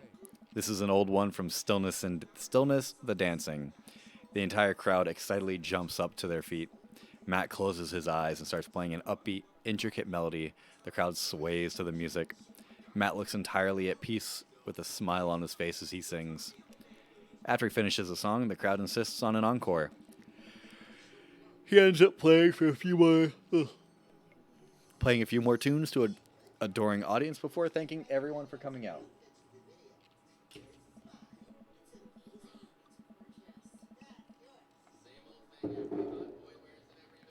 The moment he steps off stage, he gets mobbed by people. Everybody seemed to be amazed that he's playing again. Damien and Hugo thread their way through the crowd to talk to me. That was amazing. It was certainly a sight. Did they make industrial dark wave ska? They do now. I'm not too sure if that genre exists, but it's never too late to start a band, apparently. I glance back over at Matt, who's hugging a bunch of people. They really seem excited to see him play. Well, yeah, he hasn't played since he lost Rosa. Oh, I'm so sorry. What? I didn't realize it suddenly all makes sense why Matt was so reluctant to play. It must have taken so much for him to jump on stage with me just now. The crowd slowly filters out to the street as the show ends. I decide to stick around for a little longer to see if I can talk to Matt. Hey, I'm taking Carmencita to get ice cream if that's okay. To get ice cream, is it okay if she sleeps over? We're gonna paint our nails and start a punk band. Fucking go for it. Yeah, go have fun. Just please don't wake up the neighbors with any biting truths about the government or whatever. Don't worry, we'll wake them up figuratively instead. Funny. That's funny. Amanda and Carmencita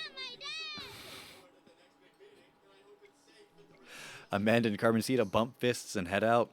I spot Matt finishing up conversations with a couple stragglers on their way out of the coffee shop. Hey, Matt. Hey, dude. Need help closing up? I'd love that. Matt and I stack up chairs, sweep the floors in silence. We carry the stage equipment back to Matt's van, where we see Pablo selling merch to a crowd of people out of his trunk. Shirts of the finest quality, every step of production from thread to stitch, overseen by yours truly. Oh, good for him. Graphic designs fit for a king. That kid's gonna go far. Why with the cry? Why with the cry emote? It's very wholesome. We head back into the coffee spoon, and Matt puts the finishing touches on closing. When we're all done, Matt and I lean up against the counter. Thanks for saving me from myself up there. All in all, it ended up being pretty cute. Plus, you protected us from Jonathan Jones and the Speakeasy Choir. Someone told me that they tried to do a street performance down the road, and they all got arrested for trying to form a human pyramid in traffic. Did it feel good to be on stage again? Yeah, it really did. I hear that you stopped playing after your wife died. I didn't realize it had been that long. Yeah. Matt looks like he wants to say something, but is having a hard time getting it out. He takes a deep breath. Hold on.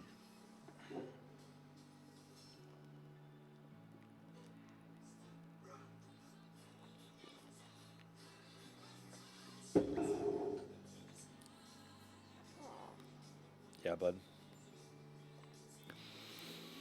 He takes a deep breath. I'm not really a people person, obviously. Crowds make me nervous as hell, which is not exactly the best for performing live music. But when I was with Rosa, she lit up the room. I could follow her lead. After she passed, I was lost. Even touching a guitar hurt too much. I tried playing for people over and over, but the music would never come out, so I just gave up. I guess what I'm trying to say is, life wasn't this scary when I had someone in my corner, someone I felt safe with. I hadn't felt like that in a long time, until tonight. What changed? You. Blood rushes to my face. When I saw you looking so scared on stage, you reminded me of myself, and I don't want anyone else to feel that bad. But when I got up there and started playing, for the first time in forever, I felt comfortable. I was having fun. I had spent all this time being so afraid of performing that I forgot how much I loved it. Your strength gave me strength. Whether you were trying to or not, you got me out of my comfort zone. So thank you. Thank you for helping me realize that I can do this. I'm glad I could help you, you coming on stage. I didn't think you would stick your neck out for me like this, especially considering all of this. That really means a lot to me. Well, you mean a lot to me. He said it. Matt and I lock eyes. He leans in and kisses me quick and soft. He pulls away and covers his mouth. Oh God, I'm sorry. I can't believe I just did that. Neither can I, but I'm glad you did it. Our lips touch again. I brush his hair out of the way and rest my hand on the small of his back. Sorry, I got ready to push my fucking intermission screen because I didn't know where the scene was going to go. Matt pulls me closer. Everything about him is sweet and soft. His lips taste like vanilla. He smells like coffee cake. I can feel him smile through the kiss, which makes me smile. He laughs into my mouth, and I can't help but laugh too. Our teeth knocking against each other. That is by far the most uncomfortable feeling when you're making out with somebody and your fucking teeth hit, because it makes me feel so fucking awkward. And I don't know how else to feel about it. Ow.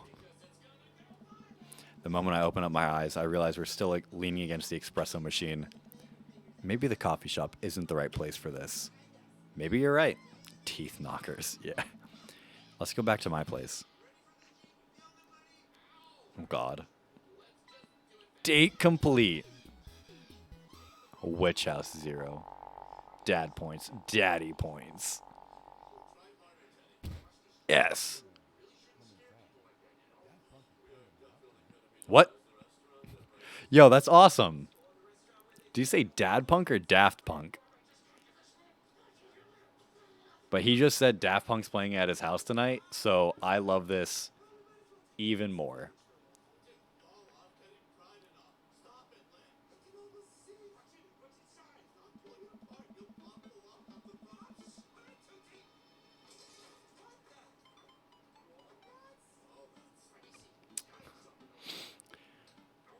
I think I have everything finally set up. Amanda should be here any minute now. I think that's her car in the driveway. Okay, gotta act natural. Be cool, Giblix. Be cool. Amanda walks through the door with a suspicious look on her face. Hey, Dad. Off to a good start? Something's fishy. Something fishy? Rats. Sorry, sweetie, it's the feds. The active life is finally catching up to you. I tried to send them in a different direction, but even I'm no match for the power and funding of the U.S. government. Well, if they think they're going to take me alive, they got another thing coming. Fucking to Daft Punk, totally you? Who says I haven't? I'm kidding, you're right. I have a little surprise for you. Yeah, I can tell. You're very bad at lying. Amanda, my dear, would you care to join me in the kitchen? Father, it would fill my heart with glee.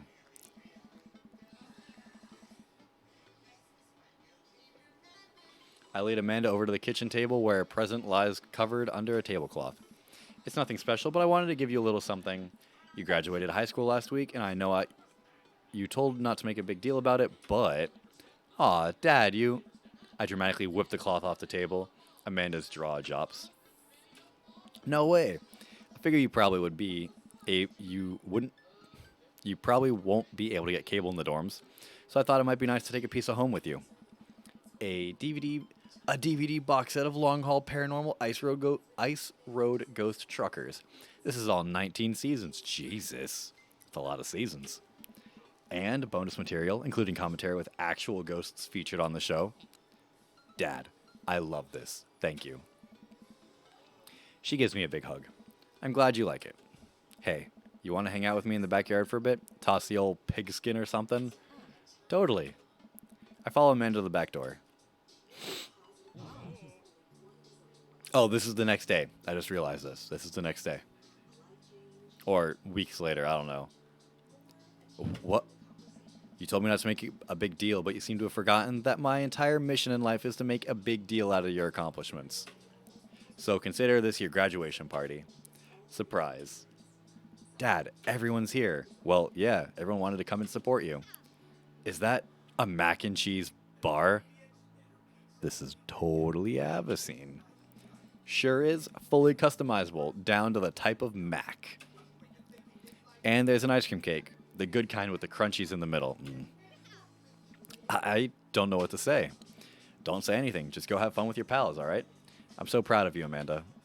Amanda smiles and runs to her friends. I should make the rounds and make sure everyone's having a good time. But first, mac and cheese. Giblix, my dude.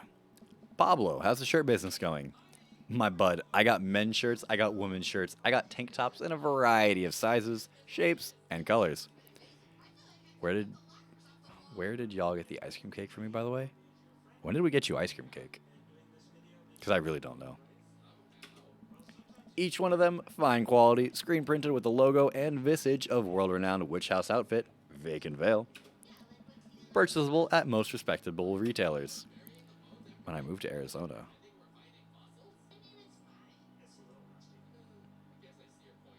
Oh, like the cake that we got you before you moved? We just went to Walmart. But more specifically, out of the trunk of my car. I'm also selling my mom's world-famous homemade apple butter. Never stop hustling, Pablo. Baby, you got it. I don't have a voice for Brian. Giblix. Brian, you made it. I realize this is like the end of this run, and I'm now doing voices for all the characters. Ha, I don't pass up on good Mac. What do you think of the party? It's not bad. I'm giving him like a fucking Yogi Bear accent, or Yogi Bear voice. Just not bad? Yeah, it's not bad. Don't let him bait you. Don't let him bait you. Thank you for the lovely compliment. Sure thing, pal. Say, let me know if you ever want to head out on the lake. I'd be happy to pull you out of the drink again. Deep breaths. Daisy trots up. Hi, Amanda's dad. Hey, Brian's daughter. See? See how that feels? What the fuck? This is a really great party. Thanks so much for inviting us. You're very welcome. Tiny child who knows how to pay a compliment. Brian and I lock eyes. This isn't over. Hey, bro. Bro. This is a real rager. Talk about an older age. Taking our older age into consideration. I'm trying to be in bed at reasonable hours tonight, so don't get me too wild. Don't worry, dude. I'll keep an eye on your fruit punch intake. You know, I'm really glad we're bros again. Let's hit the gym sometime soon, huh? Sure thing, dude. Briar and Hazel peek out behind Craig. All of his kids look so much like him, and I love it. Maple Bay Flapjacks. That's an amazing sports team, by the way. I just put that together. Hi, little ones. Hello. Hiya. Thank you for all that ice cream cake. Wait, girls, how much did that you did? How much of that did you eat? Briar ate 4 pieces. Ask any witness. No, I didn't. Hazel ate 4 pieces and wants to pin it on me because we look alike. I have your face. Nobody else will believe you. Oh, boy. I'll let you guys figure this out. Good seeing you, Cred. Craig, let's hang out again. Yeah? Totally. Tell Amanda congrats for us. Looks like you've... I forgot Joseph fucking existed. Looks like you've... What voice should I give Joseph? Looks like you've settled into this neighborhood quite nicely. Yep, couldn't ask for a better cul-de-sac. Well, I'm glad. Hopefully we'll see you at more church events. That's not going to happen. We got a big schedule planned for the rest of the year. Sure thing, Joseph. And maybe if you aren't doing anything later, we could hang out sometime. Sure, Joseph. Sure, Joseph. That'd be great. Well, see you later. Hugo comes up with me with a plate of mac and cheese. I'm not going to even attempt to emulate Ray's voice, so... Perfect cheddar to mac ratio. Beautiful work, Giblix. Thanks, Hugo. You know, I'm really pleased to see Amanda going to her dream school. I'm glad she turned it around for finals. Me too. That scholarship money will really help. Amanda walks by and pretends to not see Hugo. Amanda, come say hi to your old teacher. Hey. Congratulations on graduating. I know you're going to do great things at art school. Haha, yeah, thanks. Amanda starts to back away. Pew pew. Wait, I just realized that you're not my teacher anymore, so I don't have to be afraid of talking to you. You no longer hold power over me. You're right. Go forth, adult. I can no longer give you detention. Yeah, I'm gonna break anything I want, and there's nothing you can do about it. Are you still mad about that time I gave you detention for breaking my globe? Nope. And I'll have you know that the globe didn't even fit through the basketball hoop in the first place, so she'll fit into college just fine. Hey. Hey. Robert gestures vaguely to the snack table. Good stuff. Yep. See you later. Great fucking talk, Robert. Great talk. Susie, what voice should I do for fucking Vampire Man?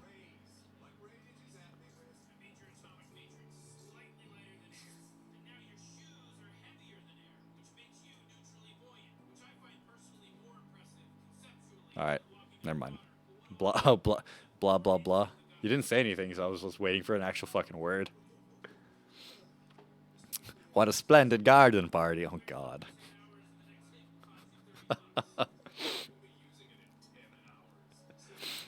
My deepest thanks for extending an invitation to my son and I. This icebox cake is divine. It's ice cream cake, you fuck. Yeah, thanks, dude. Good cake. I hate myself. I stare at Lucian. He knows I know, but I'm a man of my word. The story of his oregano betrayal will go unsung. Thanks for coming by. I spot Amanda and Carmen seated in the corner of the party. I wonder what they're up to. As I walk up, I can tell that they're already deep in conversation. Listen, it's like prison rules. First day of high school, you gotta establish yourself at the top of the pecking order. Really? No, just find a group of people that you like and then hang out with them. Be yourself. Don't worry about being cool. You'll find friends. And try not to kiss anyone who also has braces. You get stuck, kiddo. Hey, kids. Hey, Amanda's dad. Carmencita here is getting ready for high school. Got any advice? When you join a band, pick the easiest instrument to carry. I'm still walking a little sideways from my sousaphone days. Flute it is. All right, I'll leave you guys to it. Carmencita, me and Amanda still on for dinner with you and your pops tomorrow? Yes, we're already planning a carrot cake for you guys. Why a carrot cake? I better keep making rounds. I leave the two to keep conspiring. As the party starts to wind down, I cannot fucking talk today. I take a seat on our back porch step. The sun is setting and everyone seems to have eaten their fill. Amanda wanders over and sits down next to me. Killer party, Pops. What can I say? I was inspired. So, I also have something for you. For me? Why? Not to be completely genuine about my feelings for once or anything, but growing up wasn't easy. But it could have been a lot harder if it wasn't for you. Dad, you've always been there. You've been there for me through everything. There's been... I'm your dad! This is a heartwarming fucking moment, John. How dare you?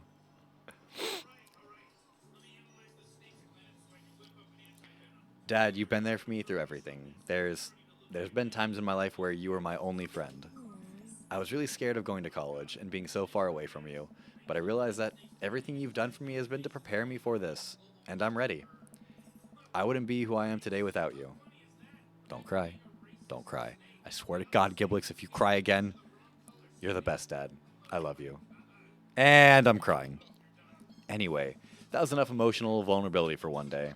Presents time. Amanda hands me a tiny wrapped package. I tear the wrapping off to find a framed picture of me and Amanda. It's us. Kind of shocking all of our photo albums are just pictures of me, huh? I figured we needed at least one photo together before I leave. Amanda, thank you. Watching you grow up has been the happiest experience in my life. You're such a talented, intelligent young woman, and I'm so excited to see what the future holds for you. Knock 'em dead, kid. Always do. Amanda and I share a hug. This is only the beginning, Pops. Plenty more memories for us down the road. Memories to make, and stuff to break, right? Oh, I'm gonna break so much stuff, intentionally and unintentionally. You're probably gonna have to pay for most of it. By the way, I just got an achievement on Steam that said World's Best Dad. Thanks, Steam. Right here. World's Best Dad. I didn't write anything because I'm writing with my finger. You're probably gonna have to pay for most of it. It would be my honor. Amanda hops up. Looks like someone's been waiting to talk to you. Oh God, it's Matt. I glance over to the back of the yard where Matt is sitting on a bench beneath our cherry blossom tree. He smiles at me. How did the game know I want a cherry blossom tree in my backyard? I'll leave you to it. Me and the Emmas are gonna go get ice cream. Love you, Pops. Pew pew. Amanda runs off to join her friends. By the way, before we get super emotional,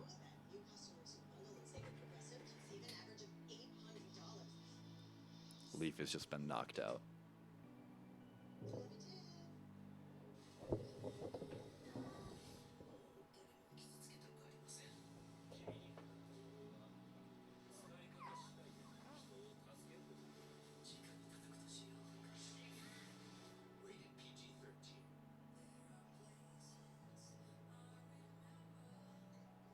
Not time for bed?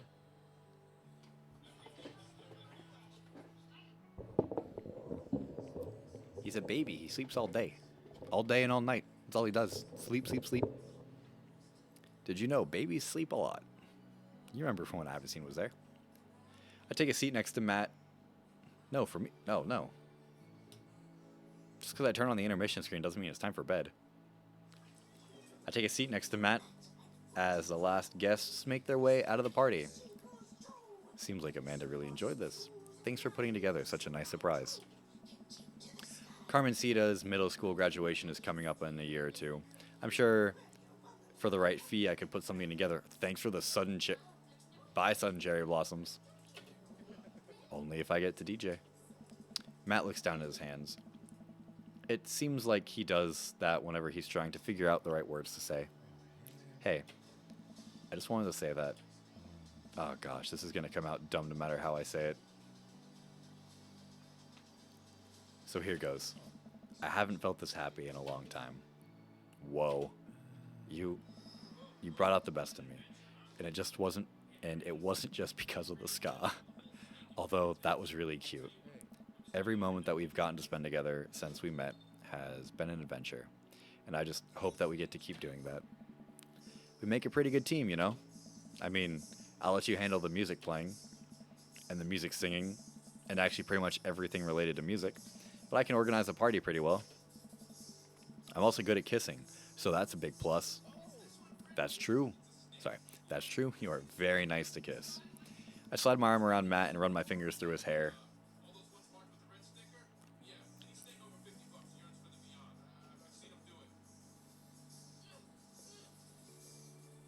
Giving him a small kiss on the cheek. He giggles. The fuck is that emote?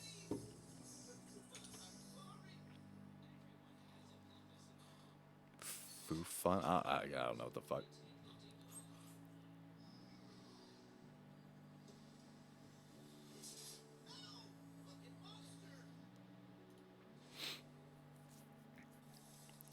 See, that was a good one. But hey, I've actually been working on some new stuff. It feels really great to be writing again. Oh man, Matt, that's amazing. I'd love to listen to it sometime. If you are comfortable sharing it with me. Maybe I could show you some new tunes I've been working on at the studio later. You know, I'm going to insist that we add a horn section. Matt rests his head on my shoulders and sighs happily. You know what? I'd actually like that. Dad tip 36, trust no one. That was it. We've reached the credits.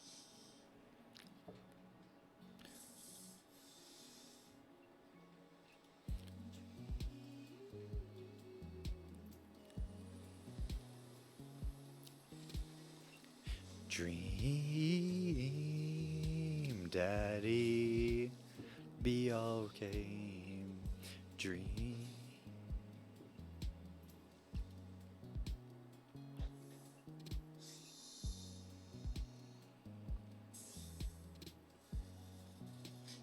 Be all dream, dream, Daddy.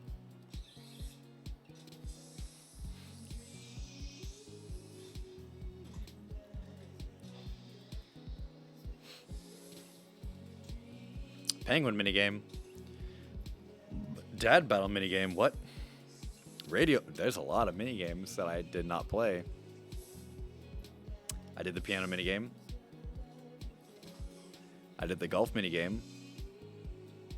I did the fishing minigame. Concert minigame. Oh, I did that one. Running minigame. Fuck that one.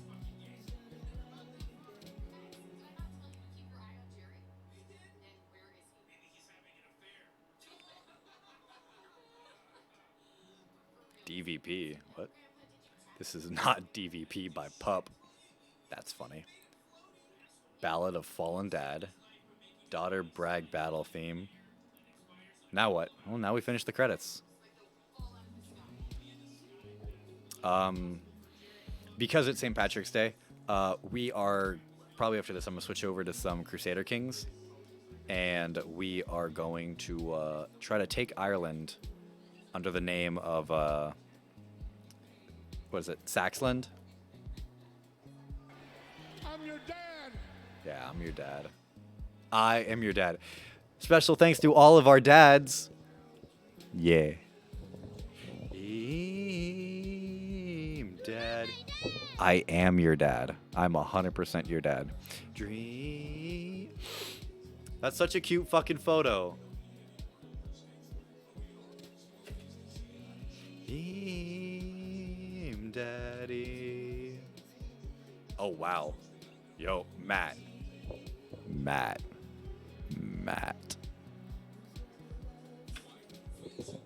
Calm down, Matt.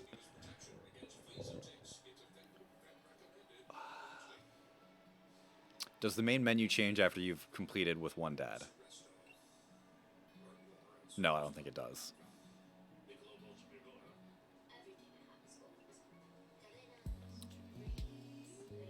Dream Daddy Dad Director's Cut. Damn, Daddy. I mean, Daddy. Shit, I mean, Daddy. Oh, it does change. That's fucking cool. So the best thing is that I do have a save that we can knock out two. Yeah, let's knock out two dads right now.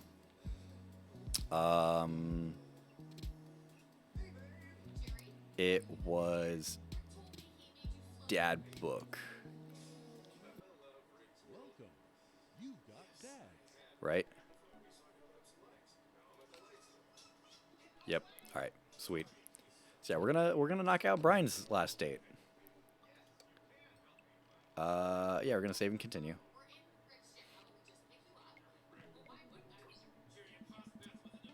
Got it. I spend the day lounging around the house in my bathrobe and slippers, committed to enjoying my day off as a testament to dad laziness around the world. Yes, robe. Third coffee of the day and doing my second word jumble and pen. Man, this is the life. Hey, this one spells door. You're still taking me to the fair later, right? There's a fair?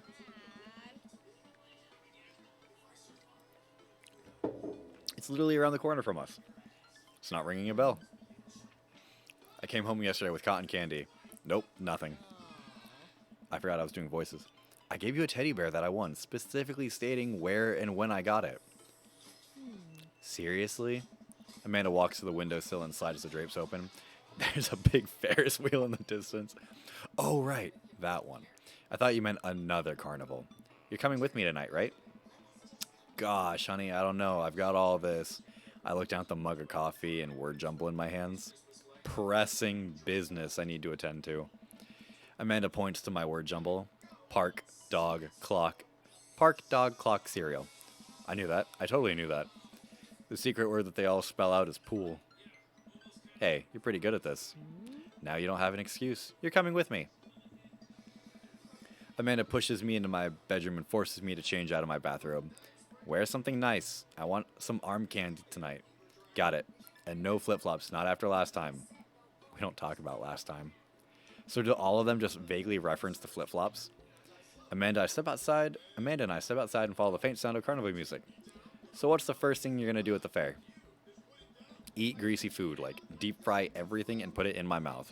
I don't care if it isn't tasty to start. I believe that the deep frying process can transmute any non-tasty thing into a tasty thing. That is 100% a fucking lie. Deep frying some foods that should not meant to be deep fried, I agree with some people, is a fucking sin. And they will not make it to Valhalla. That was very aggressive. I want everyone to know that. Please don't throw up this time. I know my limits. You said that last time. I was still calibrating. I'm dialed in now. You'll ride the rides with me, right? If you're looking for someone to ride scary rides with, that's a straight veto from the dad. Skip. However, I am happy to stand at the fence and take blurry pictures of you riding the rides, as per dad custom. Define scary rides. Anything that moves. Wow. Well, you're no fun. Huh.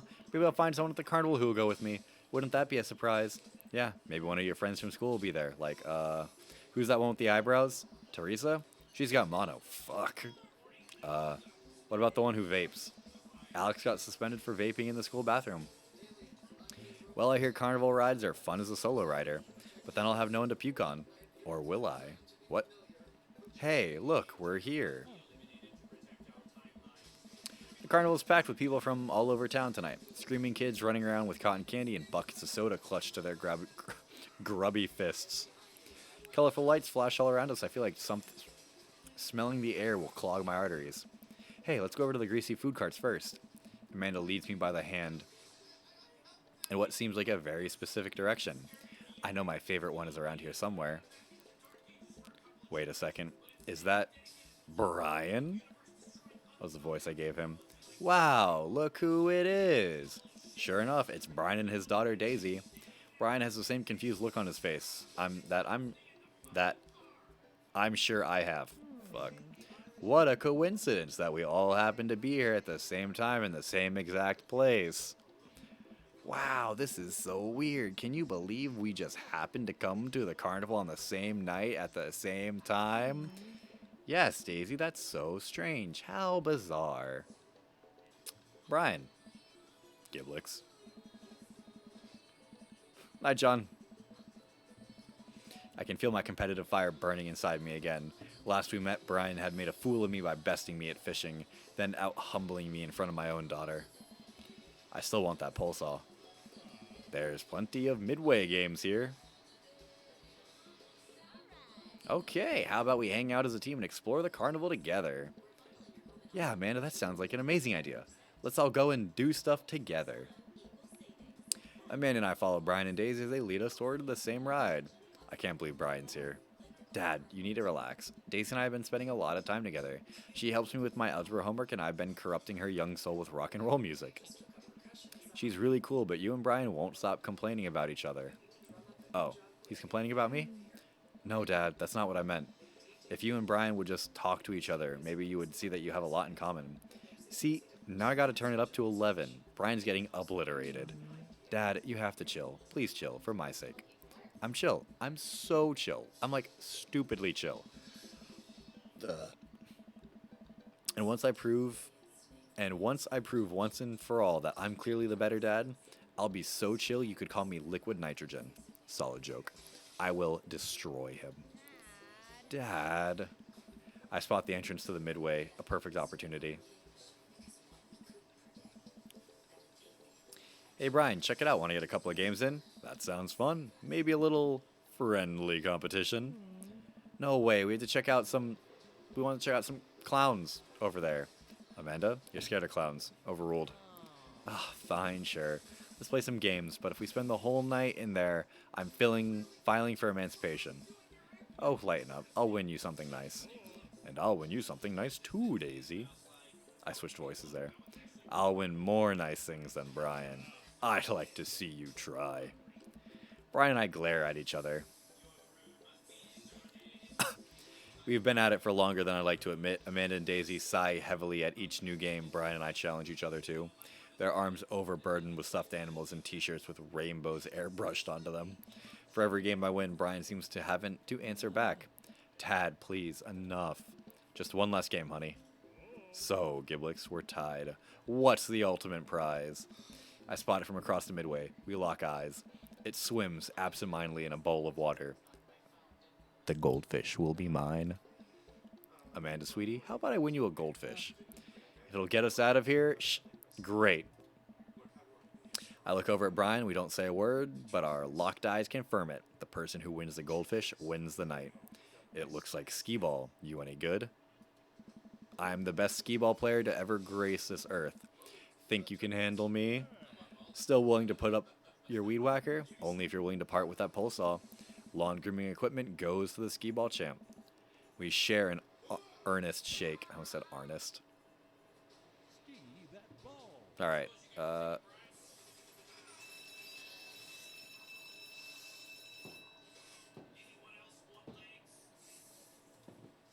Oh, fuck.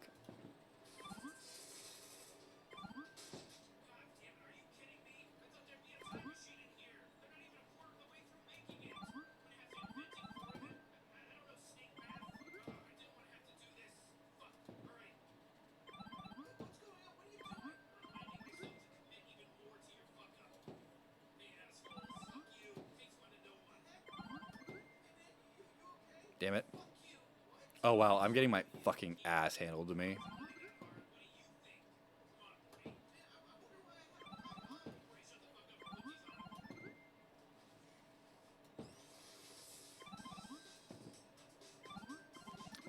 Skee ball's fucking rough.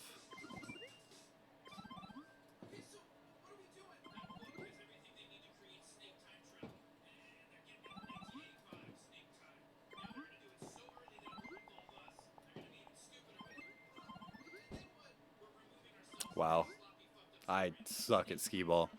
Bell sounds, light flash. It feels like things are moving in slow motion. The guy running the booth points at Brian. My worst nightmare. I fall to my knees, grasping at the dirt between my fingers. How could I have let it come to this? Dad, you're making a scene. I am defeated. Attendant reaches up and dumps the goldfish into a plastic baggie. He hands it over to Brian. Brian hands the fish to his daughter. This is for you, sweetie. Dad, we don't have the proper resources to take care of this goldfish. I think it would have been better as a peace offering. Amanda, do you want this? Amanda, we do not accept gifts from the enemy. That would be lovely. Amanda, no. She places the goldfish in Amanda's hands. I promise to take care of him to the best of my ability, but you should come visit and develop a relationship with him. I have feelings he's going to miss you. Amanda. I think I'll name him Brian. Like daggers through my chest, child. Hey, who wants to check out the Ferris wheel? Yeah, I want to ride the Ferris wheel. Of course. I'll hang out and watch you guys. Still not a fan of carnival rides. I'd be happy to ride some rides with you kids. I'm just kidding. I love carnival rides. I'm the best at them. This motherfucker. Me, I'm this motherfucker.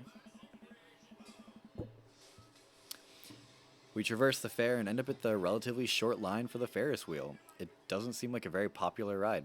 Daisy and Amanda chat excitedly. I can feel Brian glaring at me. So, how'd you do on the trig final? Way better than I thought I would. Those cosine problems, I had to fucking read, still tripped me up, so I drew a cat instead of answering for the question, and my teacher gave me a point for effort. Wow. Is high school really that easy? Absolutely yes. The school of hard knocks, though. That's another story. Amanda playfully pinches Daisy on the arm. Welcome to the streets. Yo, check out that art book I gave you? Yeah, I love the selection on female photographers. You have good tastes. You know, I bet your photos will be in a book someday. Daisy, stop, or I'll cry. They're too cute. Next. Amanda pushes me forward. You first. I sit down in the carriage. And now you. Daisy pushes Brian into the carriage next to me. Before I can say anything, the ride operator closes the gate.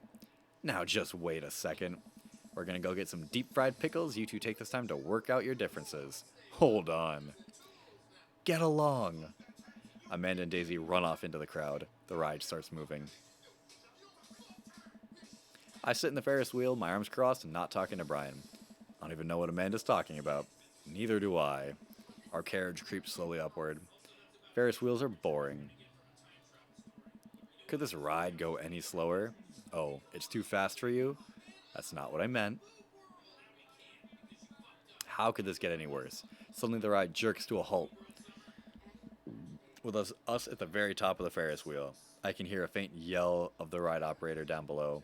Sorry folks, ride's stuck. Oh my god.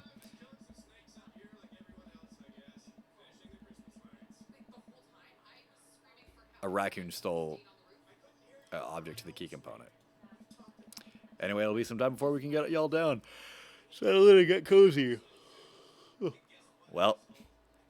And hey, no hand stuff while you're up there. Well, and no mouth stuff either. What? Oh, well, this is just great. I look down over the expanse of the carnival. I hate to admit it, but it's a pretty good view. I spot someone down at the food cart melting cheese onto a pile of steaming steaks and peppers. Oh man, I'm so hungry. Why didn't we get funnel cake first? My stomach rumbles. Oh, I know that sound. Brian reaches into his cargo shorts and pulls out some fruit leather, offering it to me. Cherry or mango? I don't want your stupid fruit leather. Brian opens and starts eating it. Fine. My stomach growls again. God damn it, why didn't I take the fruit leather? We sit in silence as the crowd begins to form under us. A group of carnival workers attempts to restart the engine. I suddenly remember that I have a tiny word jumble and a golf pencil in my pocket. I pull them out and start working on a fresh page, determined not to look at Brian. Hey, I've always bring a puzzle book with me too. Brian pulls out a small book of crossword puzzles and a pen. Are you kidding me? I throw my book of word jumbles off the side of the Ferris wheel in a fit of rage. Oh, I bet we could find it when we get off this thing. Here, you can do my crosswords. Brian holds his bookend and pen out with a smile. Absolutely not. Yeah, I'm a dick with Brian. Why? Why do you hate me so much? Hate you? Why would you think you're better than me? Why do you think you're better than me? What? I don't think I'm better than you. Oh, okay. So you're just offering me fruit snacks and crossword out of the kindness of your heart? Well, yes. A likely story. All you do is brag about your smart kid and your landscaping and your stupid weed whacker. I'm sick of it. All you do is one-up me every chance you get. The only thing I wouldn't win is a one-upping other people competition because you would win that. Because that's what you do. I don't do it on purpose. Wait, what? You're messing with me, right? No. But I don't think I'm better than you at all. You and your daughter are amazing. I thought we were competing just for fun at first, but the more we started doing it, the more it felt like you must hate me. And the more we did it, the more I wanted to impress you. There were times when I did want to beat you, Giblix, but really all I wanted was for you to like me. Oh, god damn it. Oh my god, I feel like such an ass. Going to save. We're going to be honest with yourself. Brian, I'm so sorry. This whole time, it's all so clear now. Is this what Amanda was trying to tell me? I've just been projecting my own insecurities onto you. Everything about you makes me feel inadequate. I think I was just trying to tear you down to compensate for my own low self-esteem. I feel like a total idiot. If I'm being totally honest, I think you're really cool and strong and a good dad, and you're really... Maybe we don't go there just yet. Anyway, I have a lot of respect for you, Brian. I'm so sorry I got so weird and jealous, and I think you're willing to forgive me. We could probably be good friends. We sit in silence for a second. Can we start over? What do you mean? From the beginning. Brian holds out his hand. Hi, I'm Brian. Hi, I'm Brian. I take his hand and shake it vigorously. Hey, Brian, I'm Giblix. It's really nice to meet you. Great shirt. Thanks, Giblix. Brian and I look at each other. We both share a smirk over this silly game, but I feel it's good to be on the same side for once. Alright, folks, thanks for being patient. Turns out the raccoon didn't steal a part, but it was instead still rummaging in the inner workings of the engine. We formed a wary yet mutually beneficial truce. The carriage starts moving, and we find ourselves on a dry land in no time. Brian and I wander around for a bit, looking for Daisy and Amanda. You know, getting stuck on that Ferris wheel could have been a lot worse. I'm glad that we worked things out. Me too. Now that that's over, we can both get home quietly, enjoy our evenings. Agreed. Dad! Amanda and Daisy run up to us. I think you kids will be pleased to find out that Brian and I have worked out our different. Dad, that's great and all, but Brian's in trouble. What? But Brian's right here. The fish, Brian. What? Daisy and I got in the log flume when we were going down the hill. Brian just flew right out of the log, and now he's hanging out in some pipe on the ride. We have to save him. But Brian's right here. The fish, Brian. Sorry, the fish. Brian, the fish. All right. Come on. We sprint over to the log flume, spotting Brian, the fish, stuck up in the rafters of the ride. We'll get you down, little buddy. We have to go get Brian before the fair closes. Who knows what'll happen to him. But the fair closes in 10 minutes. I guess we need to hustle then. What's the plan? Well, one rider on the track lasts 90 seconds. Brian's hanging from a pipe right above the drop. So you'll have a window of about 10 seconds to grab him. Wow, did you just do all that math in your head? That's really impressive. I just counted. It's not that impressive. I'm so proud of you, honey. Okay. That rafter's pretty high up. How are we going to reach him? We all think for a second. I've got it.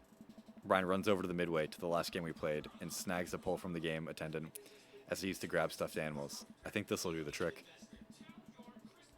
Amanda presses 2 ticket stubs into my hand. Here, these are our last 2 tickets. Brian's fate is in your hands now. There's no time. Come on. Brian leads me by the hand to the entrance of the log flume, getting there just in the nick of time. Looks like you guys are the last ones. We take our seats on the slippery vinyl. The ride operator pulls the bar down over our laps. You ready for this? The log starts drifting down the fake river. Unnaturally blue water sloshes over the sides, soaking my shoes. This is gross. An actually true feeling. You know how earlier I said this was the best at carnival rides? The ride jerks forward and I let out a small yelp. That might have been an embellishment. Our rickery lug makes a slow climb up the track for the most grueling minute of my life. I see him. Hanging from the rafters just before the drop is our beloved Brian, the fish, not the guy. Are you ready? I don't think I can reach it from where I'm sitting. It's all you, buddy. Brian presses the fishing pole into my hand. Oh God, I don't know if I can do this. Hey, I believe in you. I gulp. I can do this. Oh God, is this another minigame? Oh fuck. Catch that fish?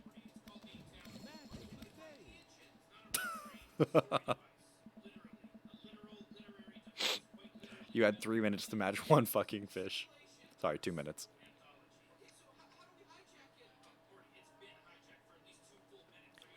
With the precision only attainable from playing midway games at the competitive level, I hooked the baggie that contains Brian the fish and placed it onto my lap. I did it. I grasped the bag firmly. He'll be nice and safe during the oh God, the drop. I thought the drop was happening. I momentarily forgot that it was a drop. It's a big drop. Oh, it's coming up real fast. Oh man, it's a big drop. So when I told you that I had sort of over-exaggerated my proficiency with carnival rides, it turns out that I had under-exaggerated just how bad I am with them. I am utterly and completely terrified of carnival rides. Brian looks over to me and takes my hand in his. I'm right here. We can do this. He gives my hand a squeeze as our log tips over the edge and flies down the drop.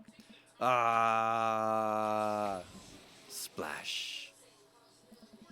All the water rains down on us. I realized I had my eyes squeezed shut and opened them to find Brian still holding my hand. He smiles at me. That wasn't so bad.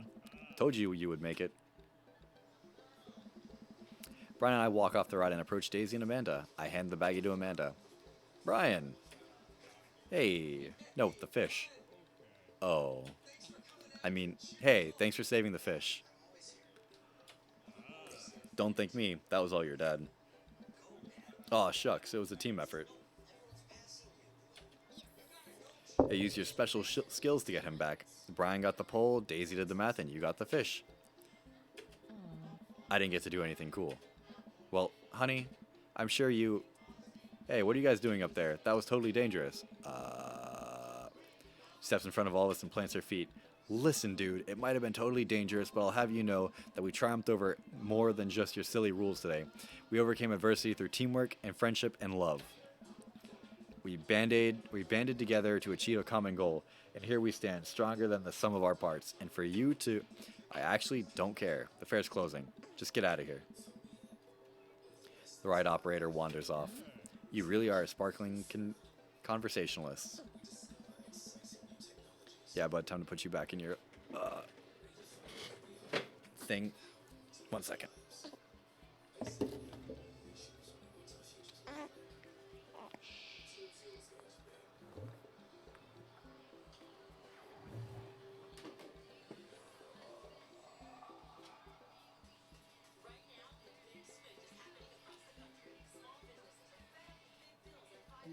I don't like your girlfriend, no way, think you need a new one.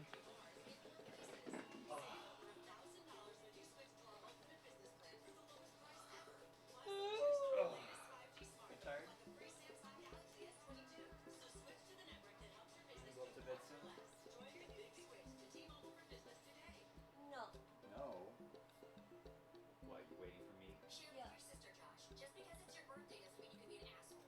Doesn't mean I'll go to bed. You know me, if I get him mad, I'm gonna fall asleep.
right, and bump this up a little bit.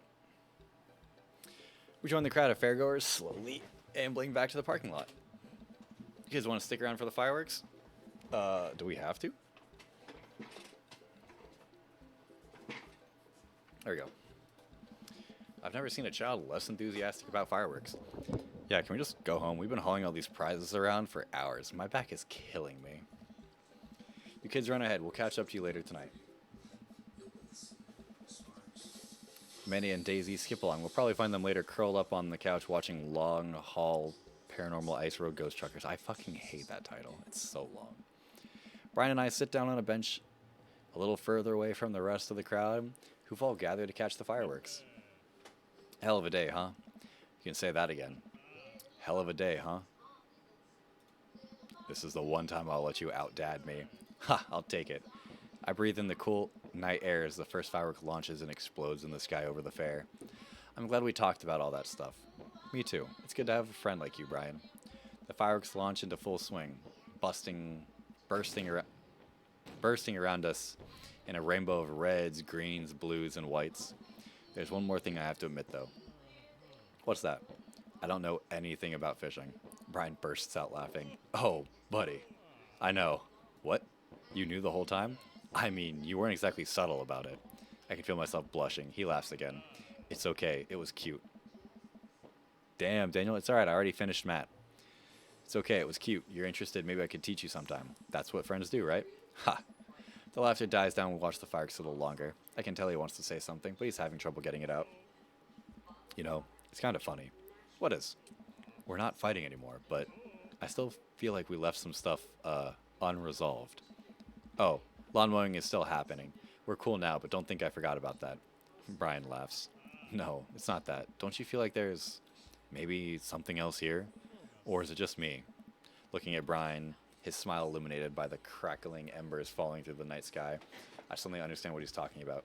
Oh, this whole time, with the emotions running so high, I realize that I've been feeling what I've really been feeling. What I thought was jealousy was actually, it's not just you. Brian inches towards me. You know, it's hard paying attention to the fireworks when you're right here. Aw. Sorry, but I love fireworks. He and I lean and our lips touch. He places his hand on my shoulder, then another at the base of my neck, gently pulling me close to him in a warm embrace. I feel safe. Brian pulls away from me for a moment and smiles. I guess now we get to compete over who's better at kissing. Brian stifles a laugh and pulls me in for another. I'll accept that challenge. Sure enough, when I get home, Amanda's and Daisy are passed out on the sofa, surrounded by giant stuffed animals. Amanda's snoring drowns out the Paranormal Ice Road Truckers still playing on TV. I turn everything off and throw a couple of blankets over the kids before heading to bed myself. Date complete.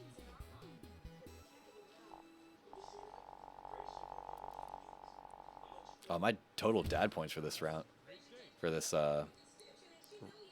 these daddy ones are low. Soft boy. Oh, yeah.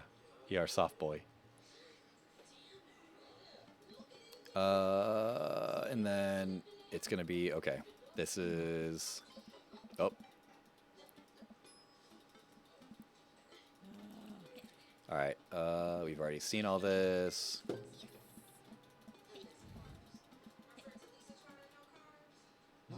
Congratulations. Yep. Fully mac and cheese bar. We're proud. First mac and cheese. All right, who are we talking to first? Pablo. Yep. Shirts. Businessman. Good shit. Good for you. Craig. How you doing, Jim bro? How you doing, creepy twins? How you doing, fucking man who his wife is definitely cheating on you that you're gonna have a weird one? What's up, teacher man? Pew pew. What's up, emo man? Or at least fucking, I don't know, drug dealer? Matt, oh fuck. Have you gotten that oregano smell out of your upholstery yet? Still working on it. Okay, so the more you progress through talking with everybody, like going on dates with them, the more conversations you'll have at the end. Okay, that makes sense. Slow down, kiddo. You're not even in middle school yet, but I want to go to class my PJs now. I mean, nothing's stopping you.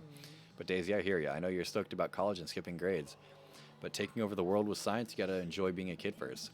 Growing up is weird and scary, and eventually you'll be able to rent a car, but you gotta get through middle school in one piece. You know how I wish you were going to college? I wish I was in 5th grade.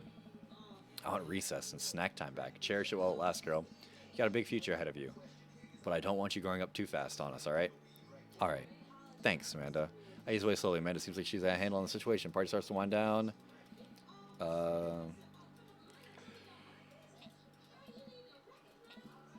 Okay. Okay, we've already seen this part.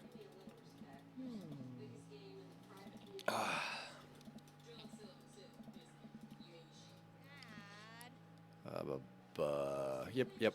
Okay. Glance over to Brian. Love you, Pops. Pew pew. I fucking love that.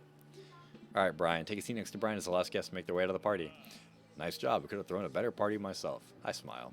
So are we, like, opposite competition now? Yeah, we're just going to compliment each other relentlessly. I bet you could do more push-ups than me.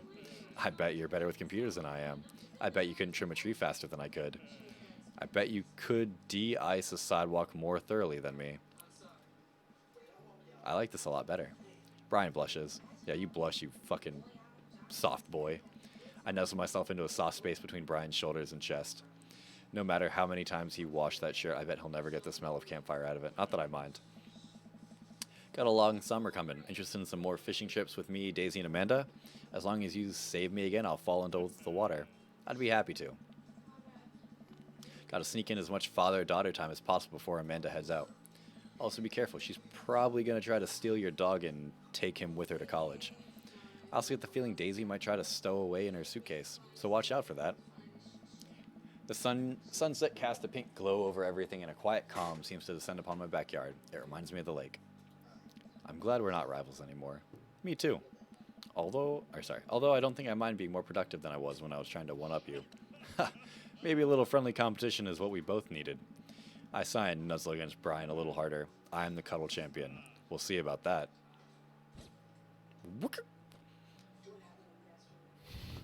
Fucking Brian. Okay, I don't know if we can skip all this. No, we can only make it go faster. Alright, so that is 2 down. 2 of the dads down.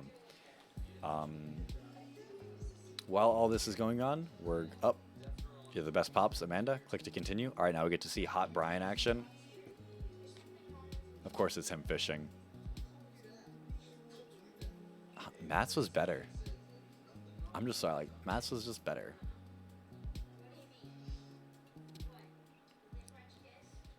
Alright, so we've got 2 out of the 8 dads down. So now, next time I record this, which will be... Wait, is it 2 out of 8? No, it's 2 out of 7. Fuck, my bad. We'll do it again next Thursday. We'll return to Dream Daddy, try to knock out 2 more. We'll probably do fucking the vampire dude, and I want to get Joseph out of the way. So we'll knock them out. This will be uploaded to YouTube on Saturday. The second part will be uploaded tomorrow. I forgot I didn't upload that. But yeah, so for that, we're going to end the recording. Catch you later, YouTube. Remember, you can always come visit me live at Twitch. Live on Twitch. God, I need to work on YouTube outros, but catch you later.